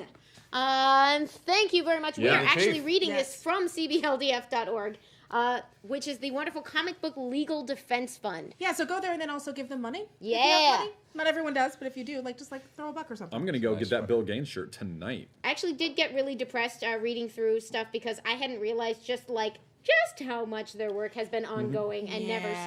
stopped. No, Uh, they are tireless defenders of art and creators. So yeah, Because we have been tirelessly defending art since its inception. Yeah. so This is, the code gets passed. Charles Murphy is in charge of it for the first 2 years, and then he gets tired, and everybody gets tired, and they fight each other, and he quits, and they get somebody else. But they essentially, this time, we're going to make our own thing, we're going to enforce the code, we're going to fund it with money, or we will all go out of business. It takes. Basically, everybody but Dell and one other signs on. It's very interesting to read through because Dell, this entire time, is just ready to throw everybody else under the bus, where they were just y'all are ruining our reputation. We sell funny animal books. We're very good at it. And if you guys get comics made illegal, we are done with you. So they basically never sign on to stuff, and it is a little sad because we have at the store a rack of old Dell comics, and I've always loved it because it says Dell comics are good comics, which I love. Right. But I don't think I fully understood The context, yeah. That Yeah, they were that's- just Yeah, like until you look into the code. Guaranteed to never go pink. Yeah, you're like, oh. Dell comics are good comics. Everybody else, good luck. And essentially, the rest of the company signed on at the same time in the mid-50s. This wave of bad publicity, this moral panic, the rise of television, everything is threatening comics. And at the same time, like an antitrust thing happens with the biggest distributor in the country, it folds. So everybody's scrambling for new distributors in a time where comics are super undesirable. And this is when you get the things like Stan Lee had to fire almost everyone working at Marvel because they had to get distribution. Like they lost their distribution. They could only get distribution through DC. And that deal allowed them to publish only 8 books a month. So they had to basically fire everybody. Panic. DC was kind of doing all right relative to the other books, but everybody was struggling because you couldn't do crime, you couldn't do horror. They had sacrificed all of their biggest sellers to do this. So they were still doing war stories, they were still doing Western stories, the ones that they could get through the censors, until, so that was 54, think 1956. Somebody gets the grand idea to bring back the faded trend of superheroes with Flash. 1960, they decide they've been bringing back some more of those heroes. They put them together on a team called the Justice League. Stan's boss over at Marvel, Martin Goodman, says, make a team like that. You can do whatever you want. And he invents the Fantastic Four. And welcome, we are in the Silver Age. And the Silver Age And is they here. finally find the concoction that can navigate all of this ridiculousness in a way that is... And I think that this is the essence of superhero on a certain level, which is that when you are put in a position where you are forced to write only the most ridiculous, asinine, fantastical bullshit, it requires a certain type of character that can ignore how ridiculous, superficial, and asinine this bullshit is. And I think that's what the superhero managed to do, is find a way of telling some true stories and things that had some value to them in a world that made no goddamn sense. Yeah. Right. I went through and just on Comixology, I looked up World's Finest and looked at the descriptions for those as a contrast. World's Finest is a famous DC comic, usually starring Superman and Batman teaming Superman up. and Batman, yeah. Nice sweater, by the way, while you're out there. We have to mention, this is a very nice sweater. oh, thank The man you. looks very good in it. Who is that from the chat? That's from your lovely wife, Brittany. oh, And I believe your mom as well. Well done, Keys. yeah. Thank you, lovely wife and wonderful mom. World's Finest #1, 1941. Batman and Robin face off with a witch, while Superman battles the Rainmaker. Sure. All right. World's Finest Battles #2. the Rainmaker. Yeah. Okay. Battles the Rain. I actually. Is he also Didn't- magic? Because it doesn't feel like that would be much of a... Okay. Yeah. Well, yeah. Maybe he's magic just a would guy be who the throws only- change at people. World's Finest #2, 1941. Superman must find the identity of the mysterious gang leader known as the Unknown X, who has organized one of the most thorough criminal organizations in Metropolis. So you've got gangs. You've got Superman fighting the gangs. He's a gang leader. All right, so let's fast forward to World's Finest #72. 76. This is postcode 1954. This is the first World's Finest with a stamp on it, Nice. if I remember. Batman and Superman have a contest to do the most civic good deeds during a 24-hour period. Oh. An electronics convention will be held in the city of the winner. This is also where we start to get a lot of those Superman as a dick stories, right? Where Yeah. like all of the stories are just about how Superman is terrible to his loved ones and just like pulling pranks on them and doing is like... By the way, amazing, if the you've stuff never that if you've does never not looked get up shut Superman down. as a dick and have not Googled that, Yeah, it's really funny. You're Go missing out. to that website. You're missing months out. of entertainment. World's Finest #77. Superman loses his powers and Batman gains them. Yeah, okay. World's Finest #79. Batman and Robin are sent into the past by Dr. Nichols, but he is unable to return them to the present, and Superman must come to their A rescue. lot of time travel. Okay, that a lot actually of sounds time great. travel stories No, came out of the comic code. But there's no criminals, there's no Yep. guns, there's no like anything like that. Like there's another one where Like you said, Catwoman Two-Face got gets taken out for the scary face reasons. Yeah. Catwoman Well, and is in too fact- sexy and a glamorous criminal and gets away with it. She's a threefer. Yeah, she's a triple threat. This In is how we fact, got the time treadmill. Yeah, because of time this stuff. treadmill because of this stuff. So, speaking of Two-Face, on the Comic Book Legal Defense Fund website, I found this comparison. I think it was on that. I found this comparison of the original telling of Two-Face getting thrown acid. I'm pretty sure this is in the Dropbox, Chief. But then they changed it postcode that a spotlight blew up and the glass got in his face, and Better? the glass and how bright it was burned his face, and That's still really awful. That's a weird. but that's better than acid. So Okay, they- so don't they buy completely- acid, but they also completely- don't overheat lights. Yeah, don't Yeah. stand I mean- near a light. That's not going to scare kids. It I mean, might like, there's explode just and kids who are disfigure gonna you just see forever. it like a everyone- park can and go like, ah, God. Yeah, like everyone has lights. No one has acid. Yeah, acid is not. It's not a. I had Common- acid, to be fair. Well, that's You're on that's- acid right now. Right now. that's right different. Now. That goes in the freezer. And does actually bring us to our Just next have a ball of story thing. hydrochloric Yes, acid. there we go. The Yeah, look. rewritten- So at the top, the real acid in the bottle. So in that bottom, look out, DA. He's throwing acid Oh, on my my face. face. My face burning. Yeah. Why would he ever be that Great close? Scott! One of the clean lights exploded. Crash. Why would he ever be that close to a lighting rig? Why would they have a lighting room in a courtroom? Well, I believe they also changed Wonder Woman's origins. Oh, I'm postcode. sure. I Oh, should look yeah. into that. Isn't that where she becomes a secretary? No, that was original to the. But that was her being like, she got in the door. Like, of Yeah. course she was a secretary Yeah. because obviously, but like, yeah, her original Justice Society entrance So- is as secretary to the. I did find this quote on the CB Comic Book Legal Defense Fund. I'm going to get the acronym wrong. The story where Wonder Woman marries a monster. Oh yeah, I married a monster. I married a monster. Hi, Matt Ogle. Carry on. A 1965 story entitled I Married a Monster shows how far Wonder Woman has deviated from her original incarnation. I'm just going to read this whole thing. It's real fast. Yeah. The Wonder family is aghast when the Amazon princess agrees to marry the hideous woman-hating beast, Mr. Monster, thinking her love can redeem him. The Amazon's love transforms the monster into a handsome prince, but his own bad nature has him green and ugly again in no time. As the hateful monster storms off in a huff, a tearful Wonder Woman thinks, the way to a man's heart is through his stomach. I'll ask Mother for recipes that will make the monster act like the dreamboat he became for a few moments. Yes. So, as this quote says, now let's review. Once Wonder Woman's mission was to save the world by ending war and violence and teaching mankind about the power of love. The idea of putting her on an apron to whip up some spanakopita to win over a mean-spirited guy made... Spanakopita? Did I say it wrong? Venture Brothers, you got it. Well, no, Spanakopita. Spanakopita! Spanakopita! Great episode. I know. To win over a mean-spirited guy made it apparent how much of a shadow of her former self she had become. And this is all following to come. I live inside my dress now. There's yeah. That's where I live. We're- I did we're also put. I hope we're all cool feeling with the with our pre and post code violence because I did put a wonderful rewriting of an EC ending that I found on CBLDF's website. Yeah. Did you see the one where they rewrite the ending of the alien hoax story? Yes, that one. Because, by the way, the alien in the pre-code looked awesome. Yes. Like, he looked real. I was like, They oh, actually. I want to read this. Well, whole there's several story issues now. with this. If this image is in there, you'll see it's. I saw it in the Dropbox It's earlier, a so I'm before certain it's in and there. after for one of EC's classic like sci-fi stories. Where they love that twist. When they dragged Bill Gaines up in front of the Senate, he's like, we like to have an O. Henry twist. They just like it's like the copyright O. Henry twist. So first of all, the alien on the left looks awesome, and the alien on the right is a problem. But that's what they fixed it That to. is a problem. That's what they fixed it Wow. to. The alien on the left is amazing.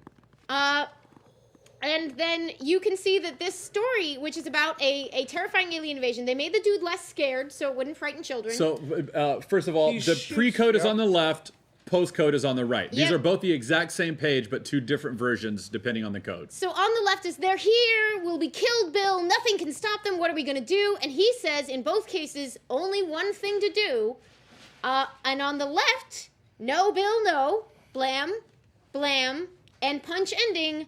This network has just brought you an original telescreen drama entitled The Invasion from Mars.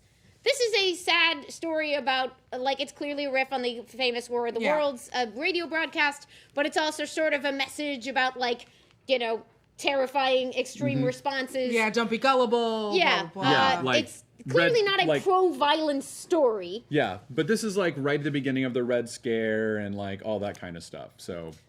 And on the right is the basically doesn't make any sense. The terrifying ending where they leave Go for on the vacation. country. Yeah. Oh, cool. Pack your bags. We're going to Disneyland. Irony. Yeah, Get the- out. The worst thing that happens is that they both lose their jobs. Yeah. I guess. It's like, hey, you gotta call She if you're doesn't gonna go. have a job. Sorry, he loses his job. It's like, you gotta, hey, you gotta call if you're gonna go to the Poconos. Like, you can't just leave. But by the way, they run outside and their neighbors are outside like, wow, what a crazy ending. And they're like, what? Oh, that whole alien thing? Not real. Oh! We're we gonna knew go that. back inside. We knew that. Oh no, I like that we're Chad- visiting our mom. We were seeing like- if y'all knew that. I like that Chad is going, oh, that alien on the right was horrifying. I maybe should have warned y'all better that was coming. I'm very sorry about comics. Chief, do you have the Captain America piece that I put in there? That's amazing. This could be dicey. No, this is How amazing. dicey are we What, getting? content warnings? Oh no. Oh. So on the left, pre-code. Oh. On the right, postcode. Oh. The lady bound to the table is missing because that's just And terrifying. he's Salacious, yeah, absolutely. The salacious. dude, while less scary, is not really any better in actual content. Not really. All No. terrible. Yeah. Wow. Yeah, no, it's this is all all terrible. it's all bad, but We hated Asian people. We super Holy did. crap. Oh man, it's Oh, actually this is like wow, I this love hurts. old Wonder Woman comics, but they are rough because she is fighting a lot of saboteurs, and the people, like most of the Yeah, people, were no, that terrified was of a German thing. saboteurs, and they were terrified of Japanese saboteurs being at home on the home front, and like. It's a rough. lot. The stories are great, and she is great, and the like. You're still getting a lot of cool, empowering stuff, and you are also getting a lot of really rough shit. Yeah, no, you need to like vaccinate yourself for context. You're like, oh man, Ooh, that's a lot. just like showers afterwards. But as we can see, like, even the explicit idea that the code was supposed to help weed out racist depictions did not work. did not work. Yeah. No. Did You not just work. made it smaller. Yeah. It's less racist if it's smaller. Mandarin was still a thing. And man, I will tell you, and like this is it's really tricky for me to like go through this because I mean like my like I was raised in a family that was, just we were raised in an environment where like literally the arch nemesis of our family was the Decency League, where like my grandfather would entertain us around the fire by telling stories of just fucking with them and just hatred and loathing of every last of just the ways in which they would sit on his sets when he was making movies and go no, and he would just like run up to them and just go, you know, just like, you know, just go away, you know, just he loathed them for everything. They hated him. Oh, you know, my grandfather was making movies in the 1960s, very salacious, oversexed movies. Bless him, and he had a huge fight with them all the time, and was constantly in battle with these people, and had a very in his quieter, more thoughtful moments, was definitely a believer. It's like, obviously, there's a notion of decency and there's a notion of obscenity, and these things need to be explored and discussed in art. But once you start putting down these rules, and once you start creating these codes, which by their very nature, by the nature of art, are amorphous from the moment that they're created, because art and context in a social context is immediately changed, because these things are verbs and constantly in motion.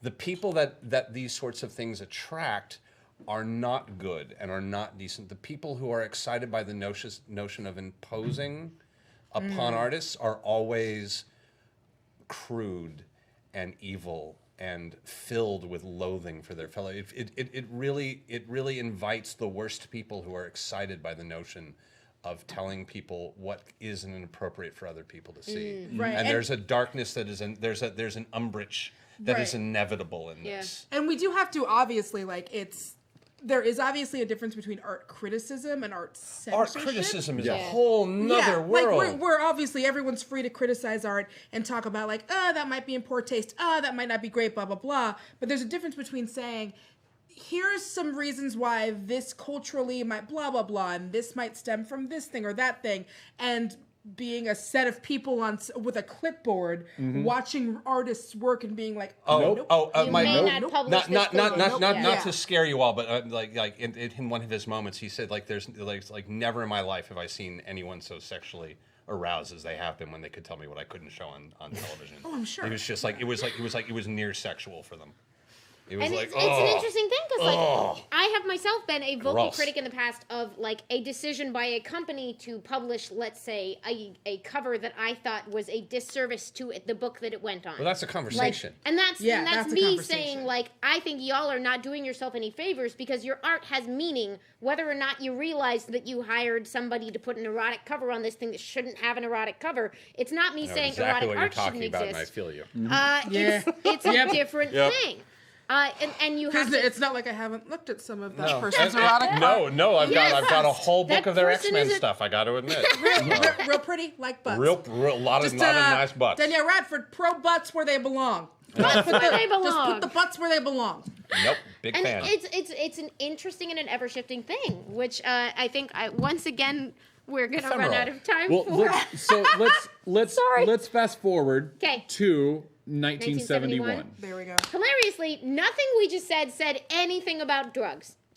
Isn't that weird? That's the thing that's gonna break it open. Yep. And then And then we're gonna have and we're gonna. Are we about to talk about Spider-Man? We are. Okay, we're about to talk about Because Spider-Man. Marvel, while this 60s revolution of superheroes is happening, the other thing that they kind of secretly did, although Stan Lee claims he wasn't setting out to change the world, but they absolutely tapped into sort of interesting, like, all those rules that let you not do complex stories about sympathetic criminals, they kind of found a workaround because Yeah. sympathetic supervillains is a totally different thing, Yes. and flawed heroes is a totally It's a different totally thing. different thing. and anti-heroes is a totally different thing. Yep. Yeah. And so they started to tell these sort of relatable stories as their readers, like they started getting teenage and college age readers, and they got really excited. And that was sort of a feedback loop where they wanted to reflect concerns of today for the generation coming up in the 60s who rejected a lot of their parents' 50s Anti-establishment, morals. yeah. Aunt May went to go see Hair.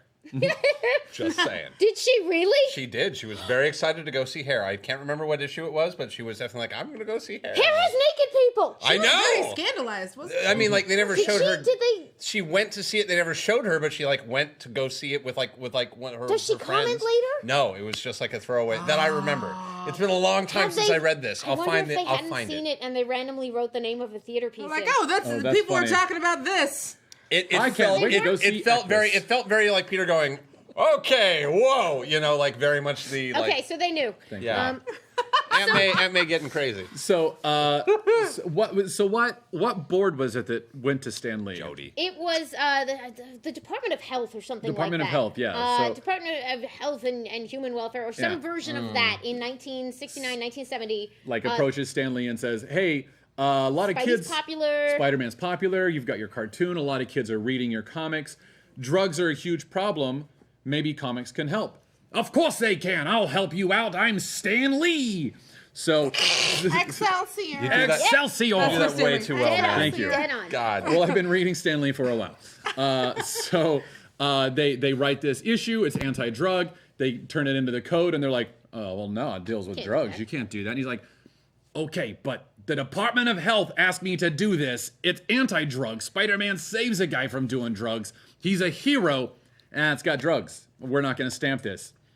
Okay, well, I think it's an important message. I'm going to publish it anyway. Distributors take it. Yeah. It sells.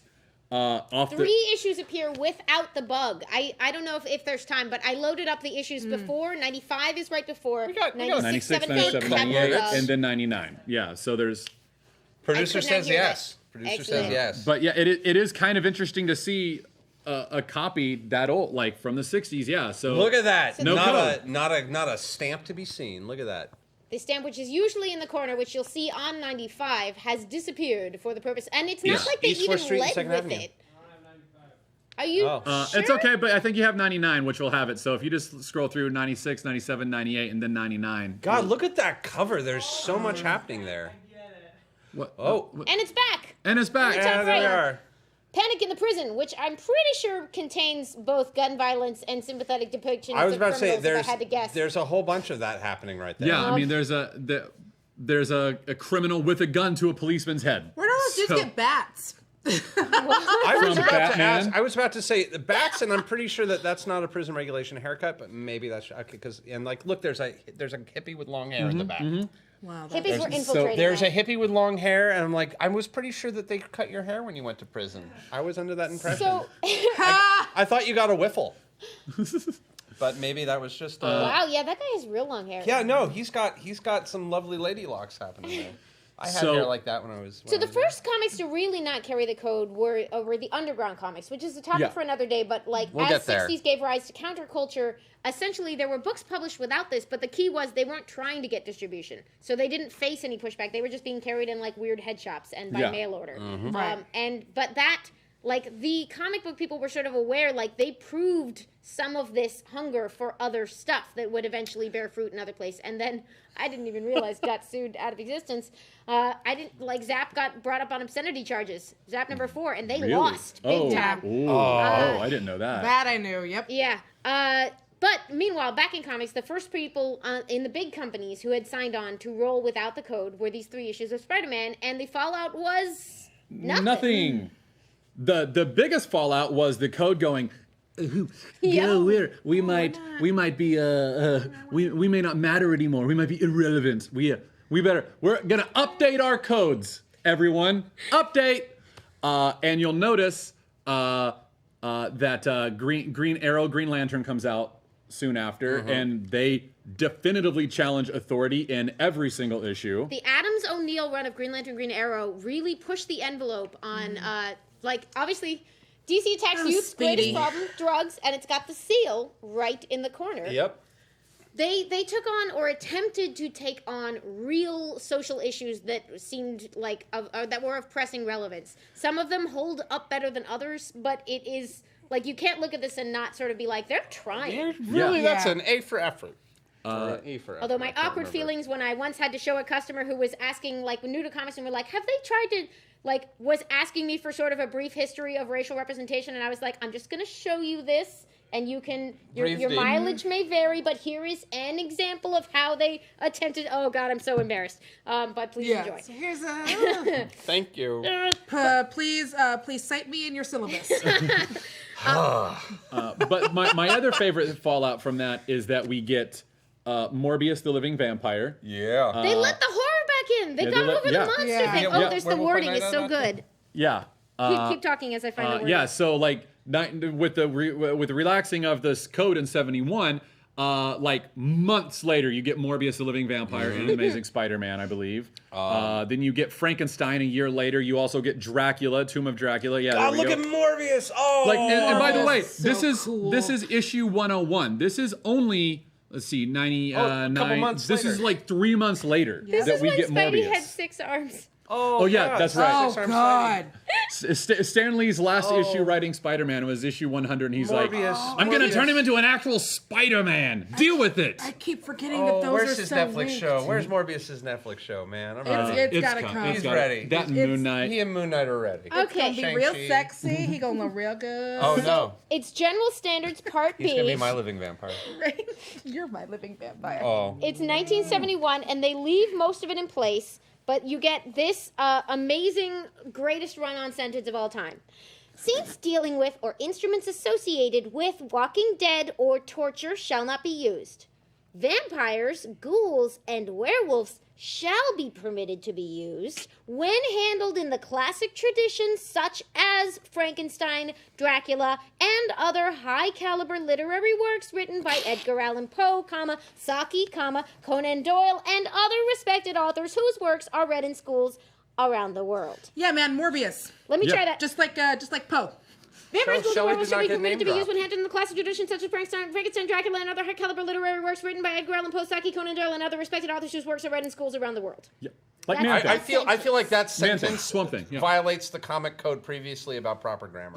It really does. Ooh. And then It's in there's violation violated of their own code. violated the code. It's a Mobius code. And there's an 8-section thing about the depiction of narcotics or drug addiction, which shall not be presented except as a vicious habit, but has now officially made its way in to the like, oh, right, we can't just pretend this stuff doesn't exist. And in the Spider-Man issue, by the way, it's more than just him saving a junkie. It turns out Harry Osborn is fighting a drug addiction. Yeah. It's an actual, effective, sympathetic story about someone you care about struggling with a thing. And clearly panic. And there's a great line in there. Well, I thought it was great, where an African American man confronts Norman Osborn, who's like, "Man, this isn't that big of a deal," and he's like, "What? No, this is a huge deal, especially in my community where we're unfairly targeted." And it's just like, they went for it in that Spidey gets issue. woke. Spidey gets woke. Oh shit, they Spidey went gets for woke. it. Norman Osborn has a lot of truths he needs to hear. Norman was definitely Oh, sitting in Normie. for the comics code a couple Storm times. and Norman Osborn. I love it because look, Norman Osborn already had black folks' finger waves, so it was only a matter of time. That hair. I love you. Look, you just brush it and it makes those waves Oh, like yeah, the here- weekend has. Oh man. Here we go. I'm trying to It find hurts our us topic. more than anyone else we are. because too many of us got no hope. So we're easier pickings for the pushers. That's great. I think, guys, we got to do the topic so that we have time to answer some because we have been ignoring chat other than a Matt sweater, which is glorious. Thank you. And- Thank you, Mom. And for those who have been asking, on Matt's sweater. Well done. it's very plush. It's very soft. It really is. It's extremely Thank you. soft. It's Thank a you. very nice sweater. Thank you. I appreciate it. So I am going to fill in one more gap. The Green Lantern, Green Arrow story I'm talking about is the one where they call them out on caring about aliens and not the problems of their own world, which is worth looking at. And that's Wham, wham, wham, wham. that's the first issue. That's like They page were like, 5 of here that first we are. issue. This Yeah. is what we're doing. Here's what we're dealing And with. this is also where you get a lot of the green arrow that we know, the green arrow that's like lefty liberal, Yeah. fat I love, cats. and especially when they get into when they get into like arguments with Hawkman because he's like he was like the voice of Fascism, essentially. All right, we've got to do our Yeah. top. Look, we have our own. We have our own. we have our own timer That's- now. Huh? That's so pretty. Hey everybody! They called the timer. Do it. All right, hey everybody! Welcome to the Wednesday Club. We're going to do our 5-minute topic where the chat recommends a topic that we have 5 minutes to give our answer to, and you don't get to peek. No, I'm Matt. not. I'm looking at the chat. Where I'm going to ask our question. We're going to have 5 minutes to answer it, and here we go. Our topic for today is: what life lessons, and I use quotations, did you learn from or have reinforced by comics? Oh. Meditate upon it because we've got 5 minutes to talk about it. I actually don't even need a minute. I know. I immediately know my answer. X-Men taught me that the disenfranchised, the people who are oftentimes pushed to the outsides of society, are unfair. That is unfair. So I can remember learning sort of sympathy for the homosexual community in the early 90s from the X-Men because that metaphor was immediately accessible to me as a 12-year-old. I was like, oh well, I shouldn't I should not shame people for being gay or anything like that. You're like, oh, being different isn't bad. Being different isn't Yeah. bad. Of course, I immediately saw elements of myself in the X-Men because I was very much this bookish, nerdy kid who was I was only popular on test day, which I understood, but it was also well, that sucks. I wish I was popular just for being me and not because I was smart and kids can cheat off of me. But all right, whatever. But I remember beyond that seeing that. So sorry. No, you're going. Yeah. We got. Yeah. Oh, are you asking to cheat off Matt's answer? Is that what's No, happening? is somebody else going to pick up? No, I was just rambling. I'm fascinated. This is a great question, and it actually, interestingly, speaks to the comics code. I'm going to waste a little bit of our time here. But what's fascinating is when they pulled Bill Gaines up in front of the Senate committee and asked him about some of his, they had a whole backwards thing where they were like, what about this story? It features people being prejudiced. And he's like, that story is literally about how it is bad to be prejudiced. What's wrong with you? If you read it, which you claim you did. Anyway, it's a whole thing. And they're like, wait, but you're arguing that comics can't hurt kids, but they can help them?